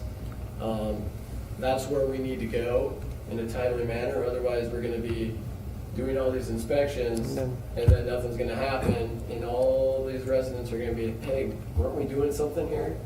Where is it gone? Well, I guess, Mike, are you gonna do cost estimations and then come back with the number that we need to recommend to the city council, or is that going directly to the city council? We have in the budget right now, we have estimates in there, but through the inspection is where we're gonna get more of an estimate of what it's gonna cost in Gardner. Now, at that point, we might have to come back and say, for us to cover this whole area that we have outlined, we're gonna need this much more money. Do we want to do that, or do we not want to do that? So it's going to be multiple presentations here in the near future as we move through this I program. mean, we could get a good estimate for priority basin 1, and then, you know, what we learned from then, we'd get a tighter dollar amount for priority basin 2 as you kind of work through. I mean, because we can't just say, do everybody and it runs out $1.5 million, Yeah. stuff like that. I mean, we got to have a stopping point, right? Right. And not that we want it to stop, I understand we want it to keep moving and not get to stop and go. I just, you know, that's what I'm wondering, if it's something that we're basically approving, yeah, we'd like to do, like myself, I'd like to do the voluntary thing, go forward with that. But where is, you know, is that coming back to where we're actually gonna say, okay, we're gonna do the voluntary and fund it? Or is that something that we're saying now, okay, we wanna move forward and we wanna do the voluntary, and it kinda just goes on its own, and that's where I'm a little bit confused on. There's not actual number here, and so, You want to Well, it's put a already- box around it, it's so already you know funded. what the costs are. Part of it is already well, funded for phase 1 up to, what was it, like 30,000 linear feet of area. Yeah. So that area that's already funded, but what we're really looking for is direction on which way we want to go with the I&I, private I&I program. Okay, so is that privately funded? Homeowners pay all of it? Or is it a percentage, or is it a voluntary and the city pays for it? I'd like to see it voluntary within reason, though, and that's why I was going with, Right. how far are we gonna let the homeowners go and say, Right now, you know, for year 1, we have a budget line item that we we just can't go over that amount. But it just says private I&I work. It doesn't say how we're gonna use that money. So you want to know whether we would go ahead with the voluntary versus the privately funded, to kind of give you an idea of which way to start looking and. Right. I mean, Council will have to make that final decision. Yes, we want to do it this way. Now you can start proceeding with the ordinance modifications and all that other stuff. But we could get a number, I mean, we could get we could get a number, that's a construction cost estimate for that area, Priority Basin 1. That's really simple to do. My concern is more year after year, because you're gonna run out, we're gonna, have to, and I understand it's gonna greatly decrease after the first, so I mean, I just, if we get ourselves into, hey, they got it done for them, and the city paid for it, and then we find out it costed, this much money, and we only have this much to give the next time, we start saying, no, we're gonna split the cost now, and it changes, and that's my only concern. I'd like to see voluntary, but I don't wanna see, but you guys sound like you think we're well within the budget to do that, of the 300,000, that'll get us We're- down the road a little bit. We're just talking about a voluntary, private, Program. Yep. voluntary, right? Voluntary meaning they allow us to come in, inspect, and then the city pays for We it. don't go in like stormtroopers and make them. Make them, do- I mean, that's a good way Some to, communities are forced that way.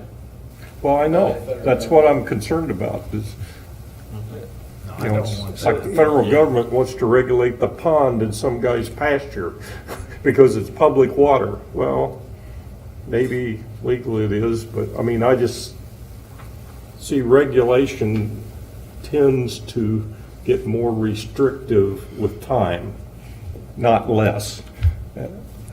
That's my concern. I'd at least like to start off voluntary, city pay thing myself. I don't know about everybody else. Seems like that's what works, but So we want to pick the low-hanging fruit first. right away.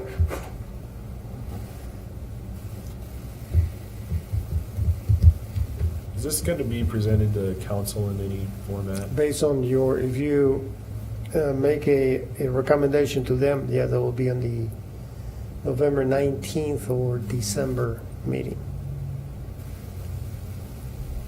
So what Jeff is saying, phase 3 is doing the smoke test.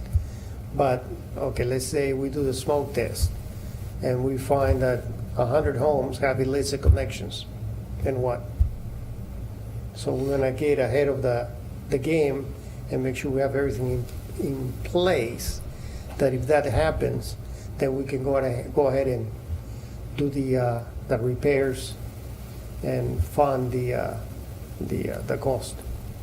So we need to do all this stuff, otherwise it doesn't make sense doing the smoke test. Especially 75% is due to private I&I. I know a lot of people Well, I mean- got pumped into their sewage.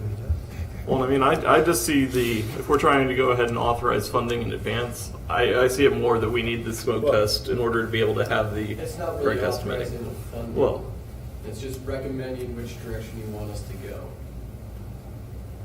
For example, it can be instead of a voluntary program, it would be we have to enforce it. We don't want to do that. We doesn't. I don't want to. So I'm saying, it has to be a voluntary. Everybody says. Not yet. So We there'll could be find a that. way to prove this person is, has a problem going on and they're a big cause of it on this specific house. That's different than saying we really don't know exactly. Yeah, we might be able to point a few of them out with smoke coming out of their gutters, right? But for the most part, we don't know that house has any violations, right? So I don't want to. I'd rather I'll see what we can get rid of. We'll hang and just ask who wants to do it.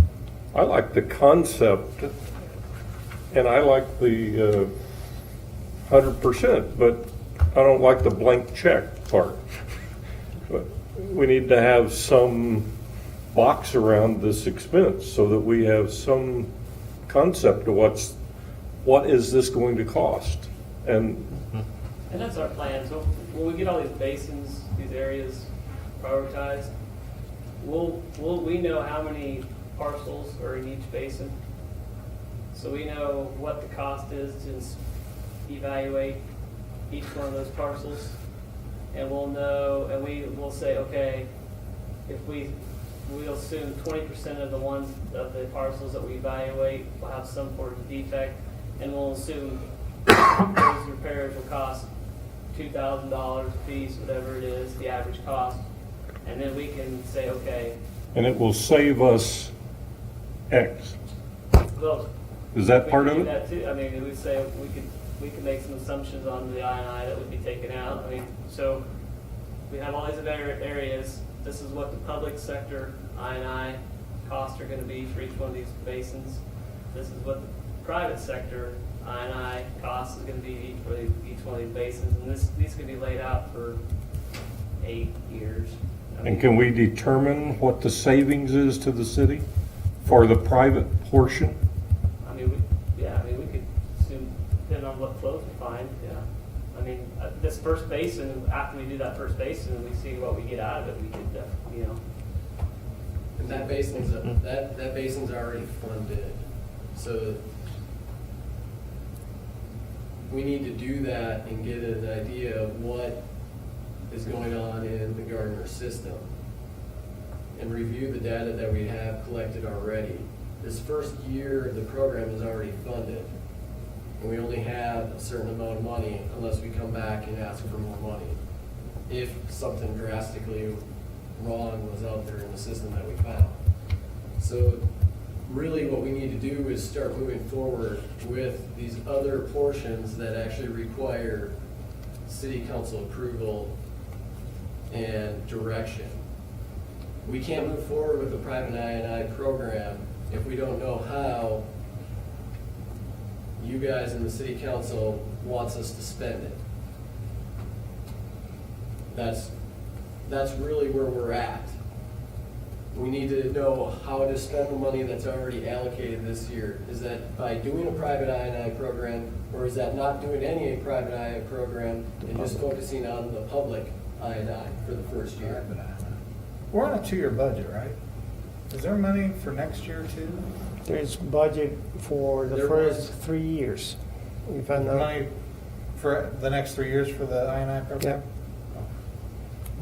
So we have limits on how much money we can spend currently, but it's more of a directive on how to spend the funds that we've already been allocated to use.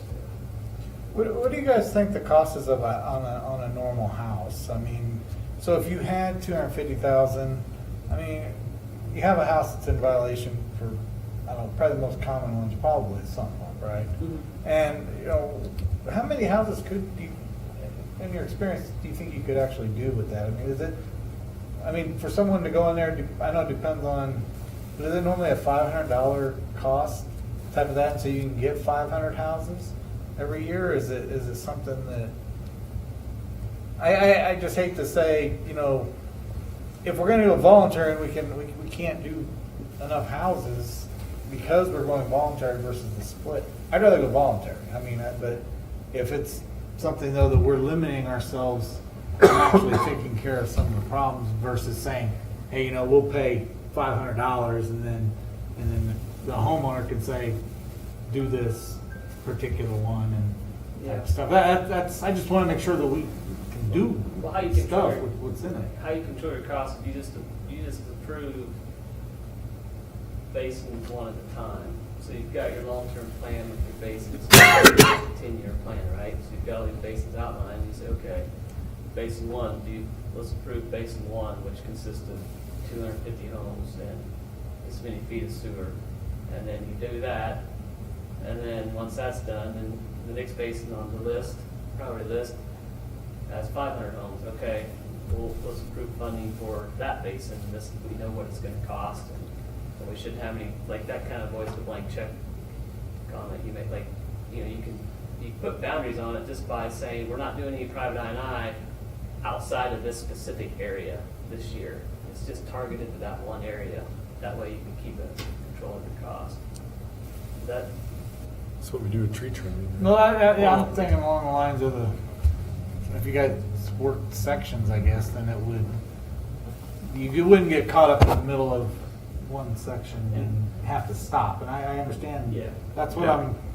You guys didn't like the stopping and going, and that's what I don't want to see happen. Yeah, so Because we went voluntary and we ran out of money. And you can say if someone calls and wants part of that program, but they're not in that area, you can just say, hey, you know, this area isn't in the current year, we'll be coming. So kind of get your name and number, and we'll give you a call when the next area is released, maybe next year or 2 years. And then that way you still capture that people want to do it, but it keeps a limit on your cost. Okay. And we keep the plumbers going. Yeah, Cool. yeah. And part of that budget item, you're still going to have some public sewer issues that have to be addressed. So you can't put it all in. There's cost, each one of these basins is gonna have, there's gonna be manhole and mainline repairs in there as well. Yeah, it's a Yeah. package deal, so you go in, you kind of focus on both. So what is that budget number? What's the dollar? For, The first budget that was approved, I want to say that it was $354,000. That's what I remember, It was 350. something real close to that for the first phase, the first construction of one basin.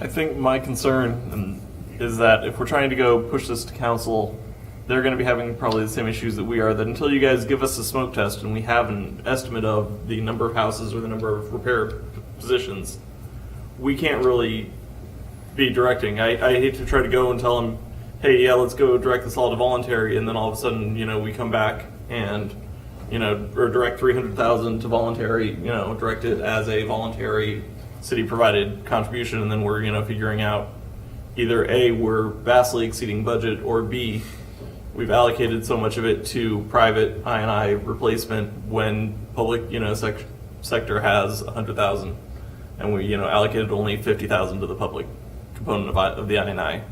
So, I mean, that's where I'm sort of having the trouble right now, is you guys are wanting us to go try to approve this in advance of us having the data and the details, you know, where I understand the need to be expeditious in the time frame. You know, I very much appreciate, you know, and I know it's going to be coming forward more and more, but I, you know, almost feel that there's a need for us to have the smoke test done, bring it back to us, say, hey, look, you know, when we did the smoke test, we found 50 houses that are probably going to, you know, have pretty substantial areas, and we found these components on public. You know, I don't know. Am I the only one who's feeling that? You know, other Well, the commissioners, right? smoke test isn't identifying each house. I think Well, that's it's just, not, that's yeah. a. It's an over, canvas, yeah. right? it's gonna just give you. the That's outside everybody, stuff. right? Yeah. It's, not like a lot of the stuff we find, there's some pumps inside, so Mhm. the smoke test will give you a little bit of an idea of the issue, but it's not gonna Yeah. give you the full. But it'll also find the public issues.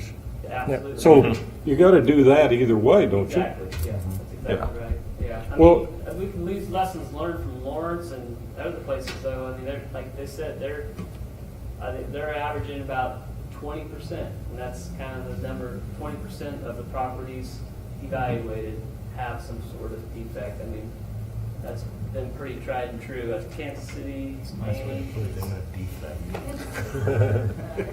15, did 12, 15, depending on the area they're in. Kansas City's 12 to 15, so you could budget 25% to be safe, you know, and we can come up with some pretty good estimates on those if that would be helpful for the basin one.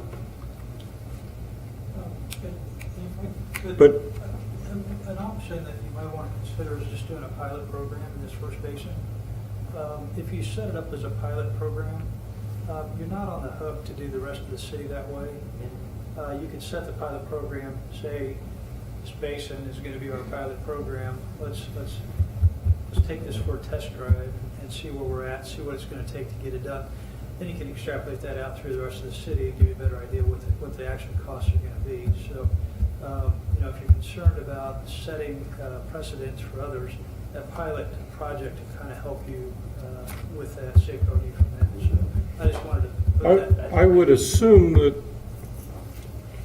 for every 100 homes that you did, you would have diminishing returns in the future. I mean, you take care of the low-hanging fruit first, and then so you would get the worst cases, and then as time goes on, you would have less It doesn't- return for your, well, you would have less expense. The budget line should go down over time, I would That's think. kind of like those, when you think of that. That may be optimistic, but From a high level view, when you've got all these basins, so you got 20 basins across town, as you work through each one of these basins, you're right, you're gonna find less and less, right, because they're not as leaky. So there's a point, once we look at the data, we're gonna draw the line, like, okay, you just really need to worry about these basins above that line that are the leakiest. Once you get these ones that aren't very leaky, we shouldn't be spending a lot of time and effort inspecting all that, because we're probably not gonna find much, and there is a diminishing return. Yeah. And that's like where Johnson County basically shelved their program for a while, and then you can bring it back once, those areas get a little bit older, or you find something in your maintenance program that, raises the red flag, hey, you have some major I&I in this issue, we need to come back and go to this area again. Or in case of Lawrence, they may get called, they've kind of taken the stance that, they do take the basin by basin approach, but if someone calls out of the blue, they're taking the stance like, go look at it. There's a few of them, right? yeah, somebody says, hey, I bought this house and all the drains go into the sewer. And Can you fix that? A lot of times those calls do come in after these programs happen. Johnson County's the same way. Well, Johnson County's the same way because the plumbers are finding them, right? Some plumber will be out fixing somebody's hot water heater, and they'll be like, oh, hey, there's a direct connect sump pump. And then they'll tell the homeowner, hey, call these guys. So, That at point of sale, when houses Yeah. sell, the inspectors pick up, they know that they're illicit connections, and they'll flag them, and that it's illicit and needs to be corrected. So, you have your targeted basins that you're systematically going through, but once in a while you do get these weird calls that come in, but 9 times out of 10, those weird calls, it is something that's connected. So, Okay. not a lot of cost with getting that, those offline. So in our recommendation, would we need to put what we think the best way forward is? Or do you guys just gonna take, hey, a couple of them said voluntary, a couple of them said half and half, and go from there? Or is it something we need to actually put into a recommendation that we all kind of agree on a voluntary basis, or half and half? I'll be honest with you, if we've done half and half, I wouldn't do it. I imagine it's I just mean, as bad as having a you're not gonna homeowner get pay, the right? participation. We're gonna, if we could spend all this time and money evaluating this stuff, and then find something, they're like, time out, Well, I imagine being told that they're gonna have to pay $1,000, it's gonna cost $2,000, you paying $1,000, city's paying $1,000.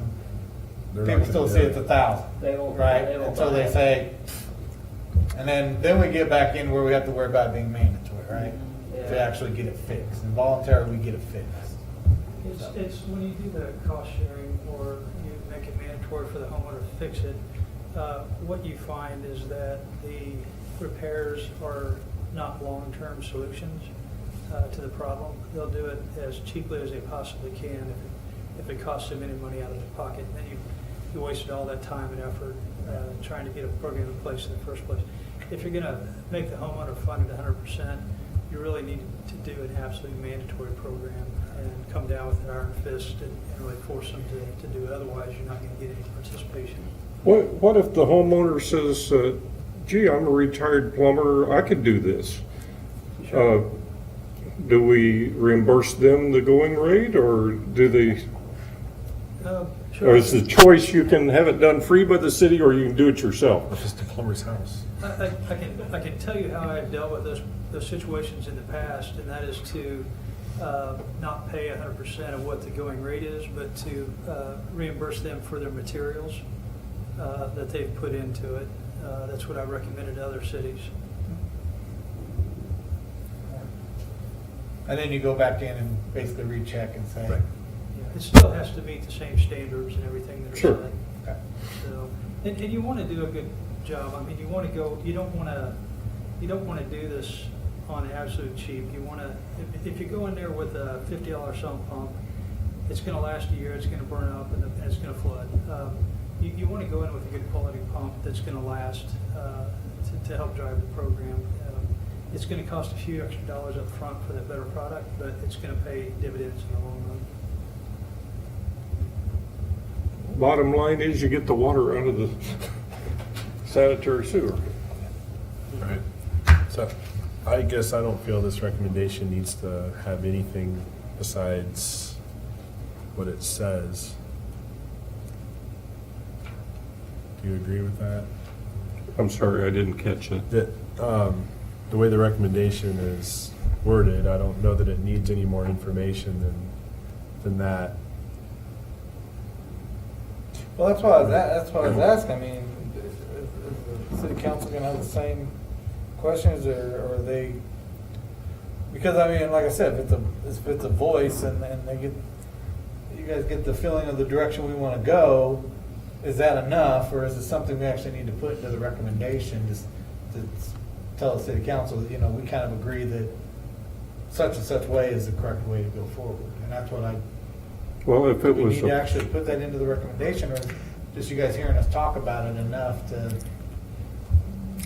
with The what only thing I would add was to add the word voluntary, So add what the type? private I&I program.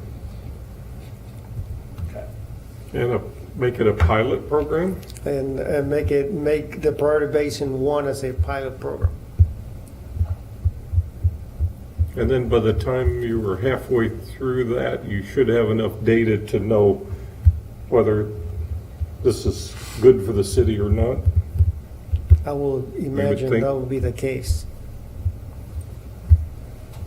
Yeah, we'll have good deal with this.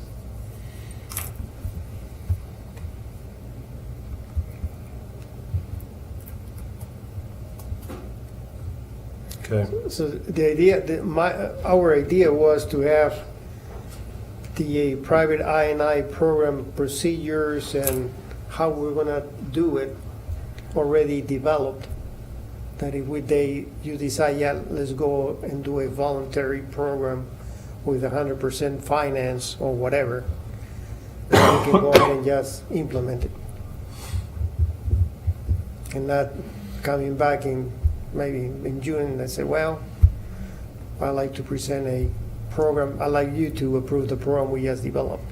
So I'd like to go ahead and start developing the procedures, the inspections, how we're gonna do the inspections, review the ordinance, so we have something already developed, ready for implementation. All right. Any other questions? And I'll read a motion. No?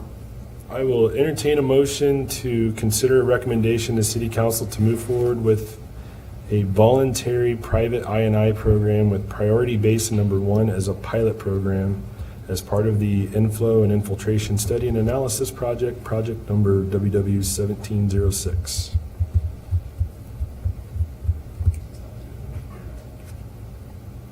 I so move. Or did you Yeah. make? I did not motion. I Oh. read a motion I'm sorry, that you can, I'm out of order. no, you were not. No, you're good. You were good. So I have motions on the floor. Second.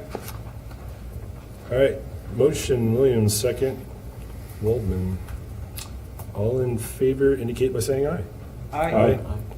Any opposed? Motion carries. Thank you. Thanks, guys. Thank you very much. That was Thank you. very informative. I guess we'll see you guys back here after you get done. Thank you for your time. Really appreciate it.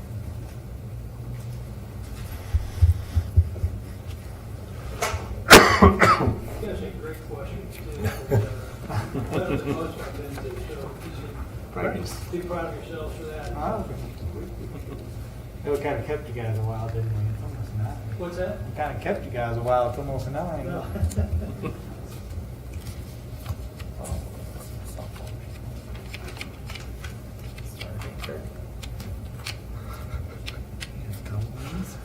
All right, discussion items. We have the 2018 third quarter electric outage report.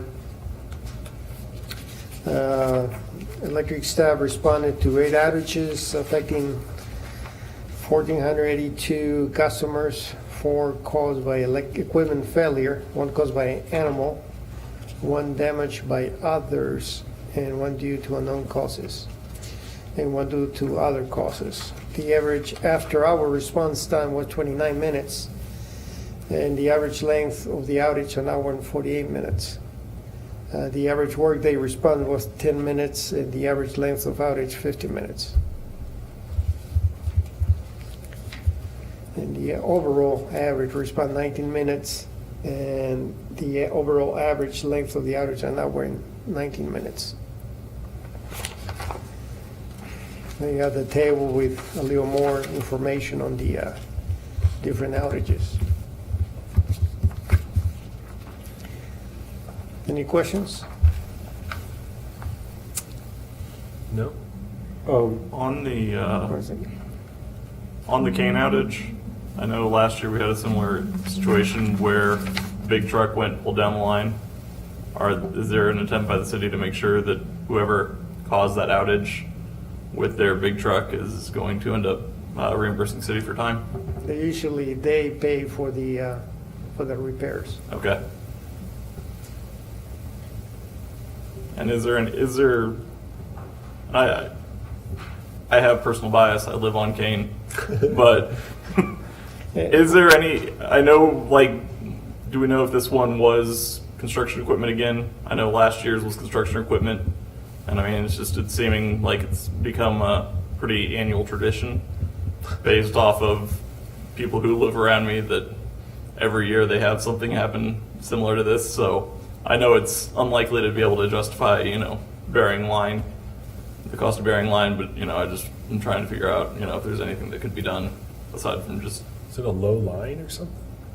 What happened usually the cable have a Drip loop? it has it,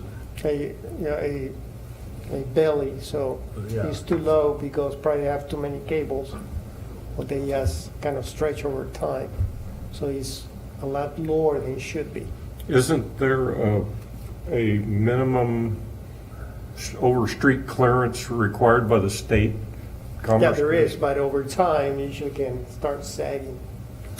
Well, but then it's not, It'll be up to the cable company to come in and Tyson. raise it back to the minimum clearance. So it's hitting, The cable. it's hitting cable. like The cable? cable, the actual communication, Ah, not it's pull not a the pole. electric. It's your cable TV cable. Not pull a pole down? Well, it You touches have if Wrap it you're- around it? No, it touches if you're, sure, it jerks the poles together. Mine to touch them both, he's okay. slaps the phases together or what? yeah. I know, but usually that's the cause. They just drag the cable TV cable and that pulls the pole. Okay. So it's not the electric cable, but it's a communication cable TV. Okay.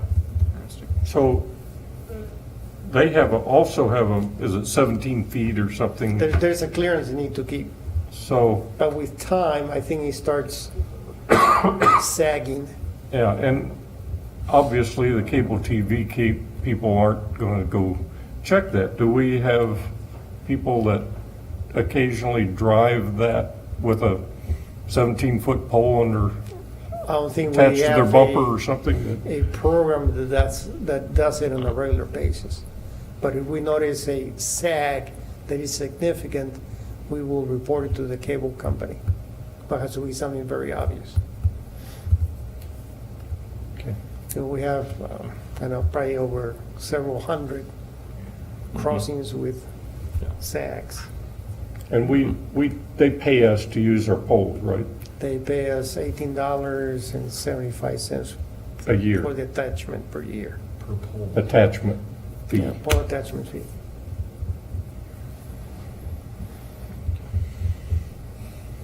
Any questions? And then you compare the pie chart for the past 3 years. We had, for 2018 third quarter, 8 outages compared to 27 last year and compared to 12 on 2016. I don't think there's enough data to really draw a conclusion, but it looks like the equipment failure is getting to be a larger problem than it was in 2016 and 17. But I don't think 8 data points are enough to really draw any meaningful conclusion. Well, and I mean, it's truly less equipment failures. It just represents a greater proportion. Yeah. Yes. So I mean, if you're looking, you go from 5 to 7 and then you're dropping down to 4. So that's actually a good sign. It's just because we're having so many fewer outages at that proportion, I think.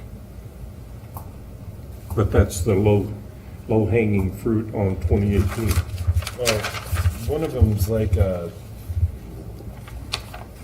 the homeowner had the disconnect was thrown. I mean, that's not really equipment failure. No. The way, I mean, like bad transformer, it's not the same category necessarily. Right. Transformer switches, that sort of stuff. And, well, the breaker trip in July, I vaguely remember discussing that. Is that just an overload? On that one, you have your feeder that supplies your power to your circuit. And usually your fuse should blow before your breaker feeder opens. In this case, your feeder opened and they found only one blown fuse, which should be the opposite. Your fuse should blow before your breaker opens. But there was, I remember an insulator or an arrestor that failed Okay, in so that problem. that is equipment failure. Okay. But usually your fuse should blow before your breaker opens. So the breakers, they trip 3 times before they lock out? Is it? Yeah. Yeah, 3 reclose before they trip permanent. Or definite trip. Yeah. It's just, hopefully it can clear the squirrel and, Yeah, or a branch going through right. No, the animal incidence is going down, so. People are realizing they don't make good choices. Any questions on the electric outage? Nope. Okay, then we have the wastewater collection repair report for the third quarter. For the third quarter, line maintenance staff conducted 4 sanitary sewer line repairs, 2 due to blockage with unknown causes, and 2 due to blockage caused by tree roots. The average after-hour response time was 15 minutes, repair time 1 hour. The average workday response time was 18 minutes, and the repair time was 5 hours and 38 minutes. And the overall average response time was 17 minutes, and the overall repair time was 4 hours and 38 minutes. Now, these are not laterals from houses, right? Now, these are sewer So mains. you see sewage coming up. How do you know this is blocked? Is there, Because there's, The most ground of gets the saturated? cases, you get somebody's basement is okay, so backflow. all right. Do we do anything besides, do we do anything for the homeowner? We usually clean our line, and if we see, for example, there's a couple of cases that the roots were coming out of the service line. So we went ahead and cleaned on the connection point. And then we'll tell the homeowner that you have a problem in your service line. But we don't do anything on the laterals. That's the homeowner's responsibility. So what if our sanitary sewer, not their lateral, gets clogged up and backs sewage into their home? Do we do anything to remediate the problem in the home? They usually file a tort claim, and then the insurance will review it and see if there was any city negligence. If there Okay. was, then we have to pay for the repairs for the cleanup. If there was no negligence in our part, then the insurance won't pay it.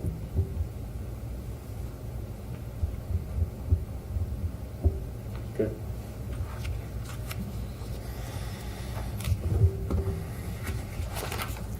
Then on the water distribution repairs, we had 15 water distribution service repairs, 7 due to main line failures, 5 due to server line failures, 1 due to a valve failure, and 2 due to hardware failure, and 1 hydrant repair. The average after-hours response time was 18 minutes, and the repair time was 4 hours and 16 minutes. Then we have the average workday response time, 46 minutes, and the repair time is 5 hours, 4 minutes. And the overall is 36 minutes with a repair time of 4 hours and 46 minutes.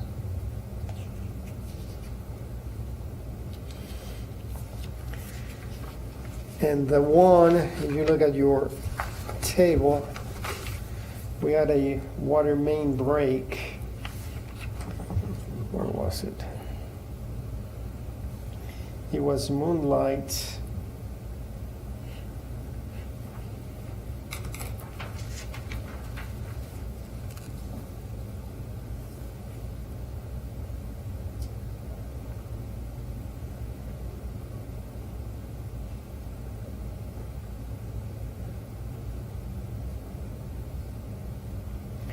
I don't remember, I don't see the exact, but there was a water main that it took us close to 13 hours to repair.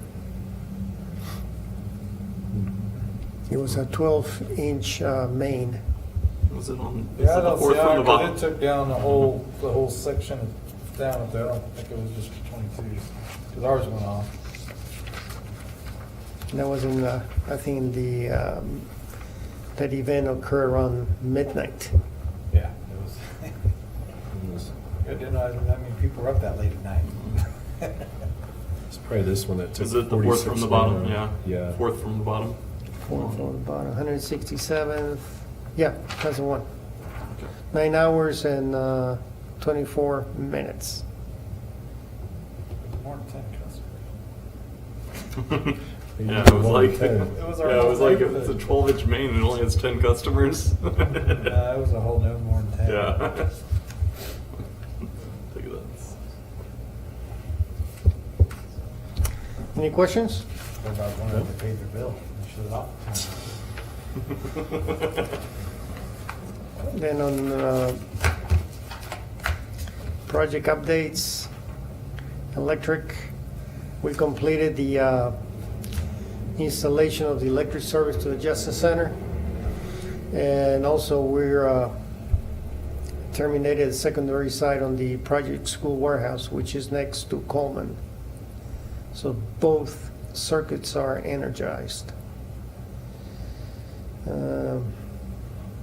Hampton Inn, the transformer was energized last month, September 25th. And there's a picture. Coleman is doing an addition to their warehouse, so they require a new service, electric service. So the picture below is showing the installation of the new service for the Coleman expansion. And we started the Plum Creek Manor Phase 2. I think should be done this week with the first 4 to 5 houses. They will be framing next week. Did you say next week? Yep. So everything is ready. They need the electric.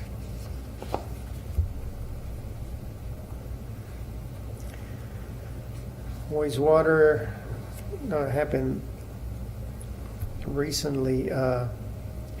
We have two oxidation basins, and the picture shows the amount of rags that were wrapped around the propeller.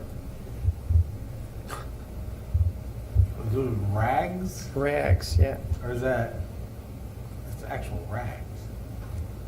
lot of It's not like a thick toilet paper or something, it's actual. You know, the majority of the stuff that we get out there, I mean, you will get some rags, some strings, drapery cords, a lot of that stuff. We've got grinders, pre-treatment that goes at the head of the plant, but a lot of the stuff that you're seeing on there is hair, human hair. That's the hair, as you well know, when you take it out of the bathtub, and your wife leaves it in there. You can imagine you take that and it goes down the sewer with 100 other homes and it starts making a rope, and that's a lot of what we get is hair. We should show that to them. This is what happened. Then you should say detangle the mixer. Wow. Or beards. And then going back, I think Scott mentioned this already, on October 10th, we had 13 inches of rain.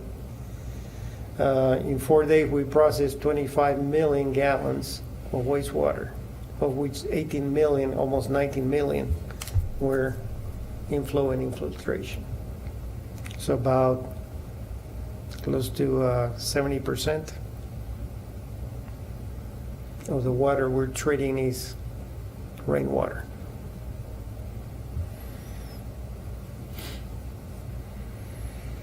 Then there's a picture of where we place the mixer on the east oxidation ditch.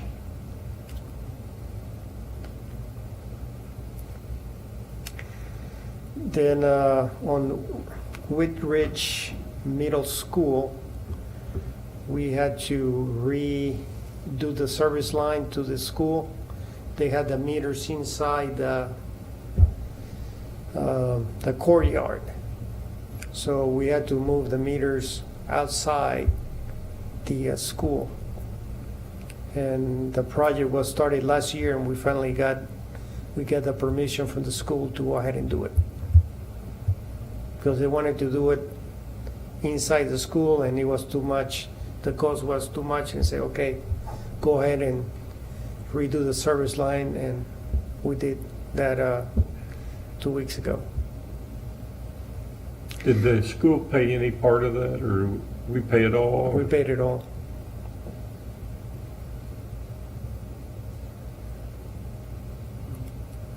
Because on the, we had several leaks over the years, and very hard to find the leaks.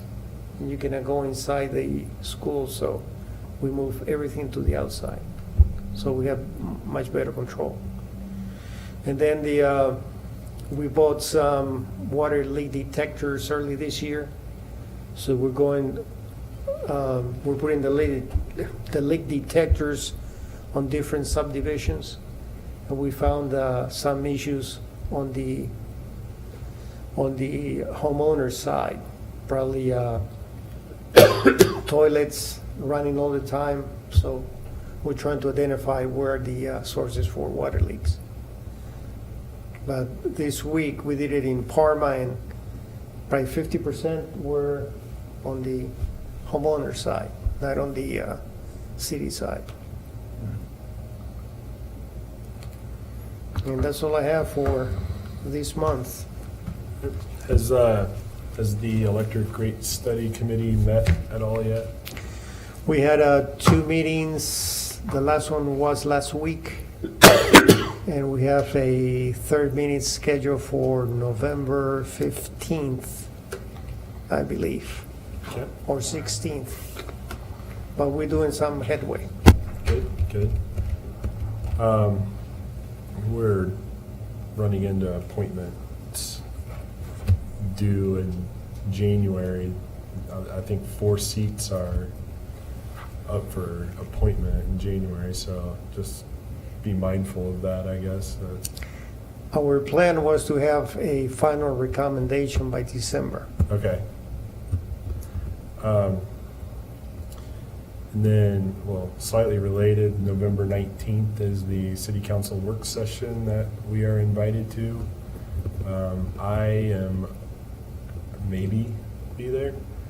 do we have to have a quorum at that? I mean, it's not really, we don't have to have a quorum, I wouldn't think.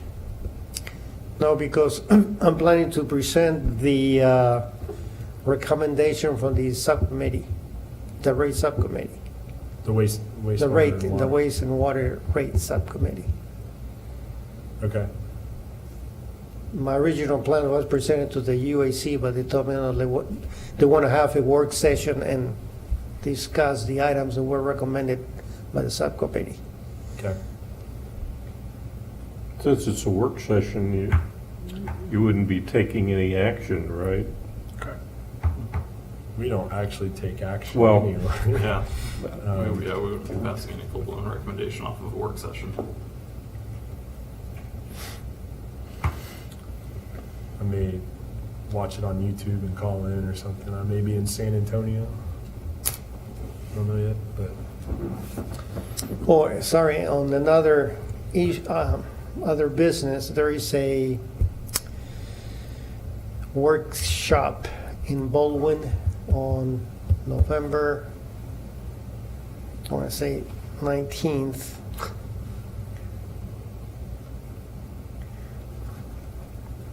That I sent a email to find out who was interested in attending that workshop.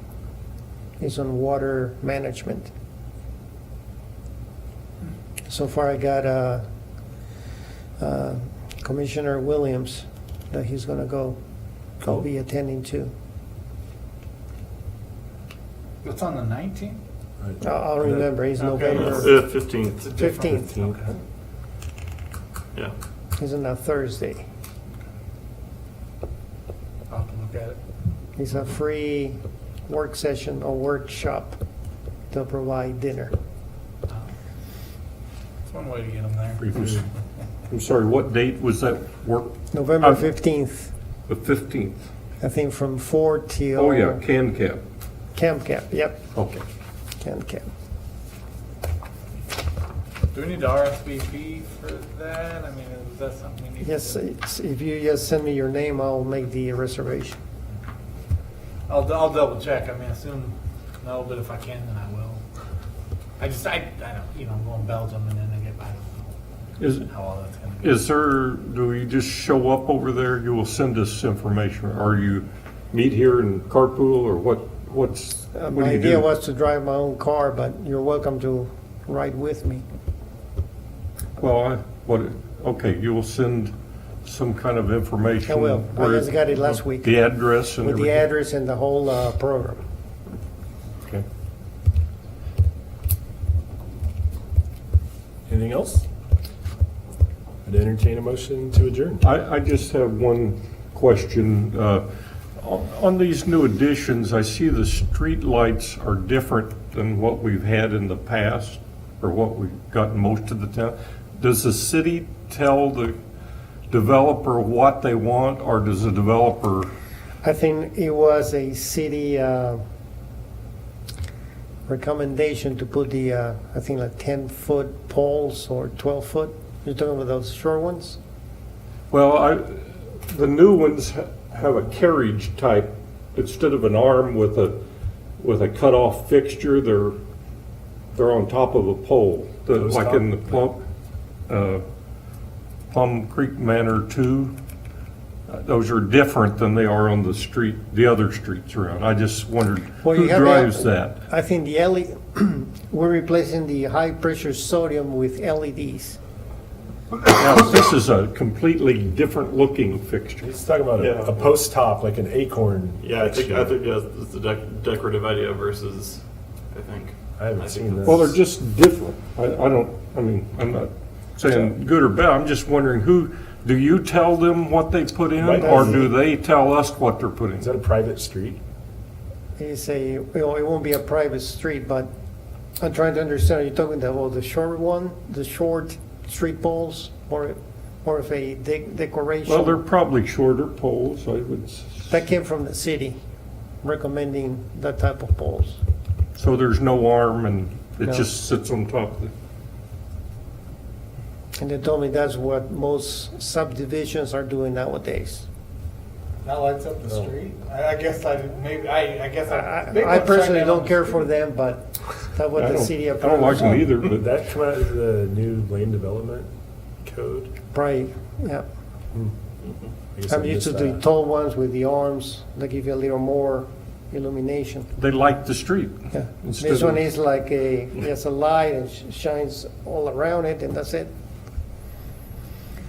Okay, well, I was just curious. Yeah, if you go to Plum Creek, not Plum Creek, Plum Creek, you will see that, the new subdivision, you'll see the new streetlights. Yeah, I can see it out my back window. Like I said, I That's don't why I care for was them. curious, why you're putting in different? I didn't, Then, I'm just wondering who then if you drives go along 183rd and turn left on Moonlight, you'll see the same kind of streetlights. I don't see any Kinda streetlights short. around that. Okay. Yeah. But that's what the city is going with on new subdivisions. All right. Motion to adjourn. I was gonna beat you to it. I have a motion on the table to adjourn. Second. Motion Crevens, second Waldman to adjourn. All in favor, say aye. Aye. Meeting adjourned. Thank you. Thanks. Sorry, right. I was like seeing your face. You're just like that. I'm like, the city council meeting, we all race to. It's the most childish thing I've ever witnessed. I'm sorry, I went. Oh, no. I don't hear well. Oh, okay. And I have two people on the right, so I tend to Yes. point that direction. I apologize for that. But I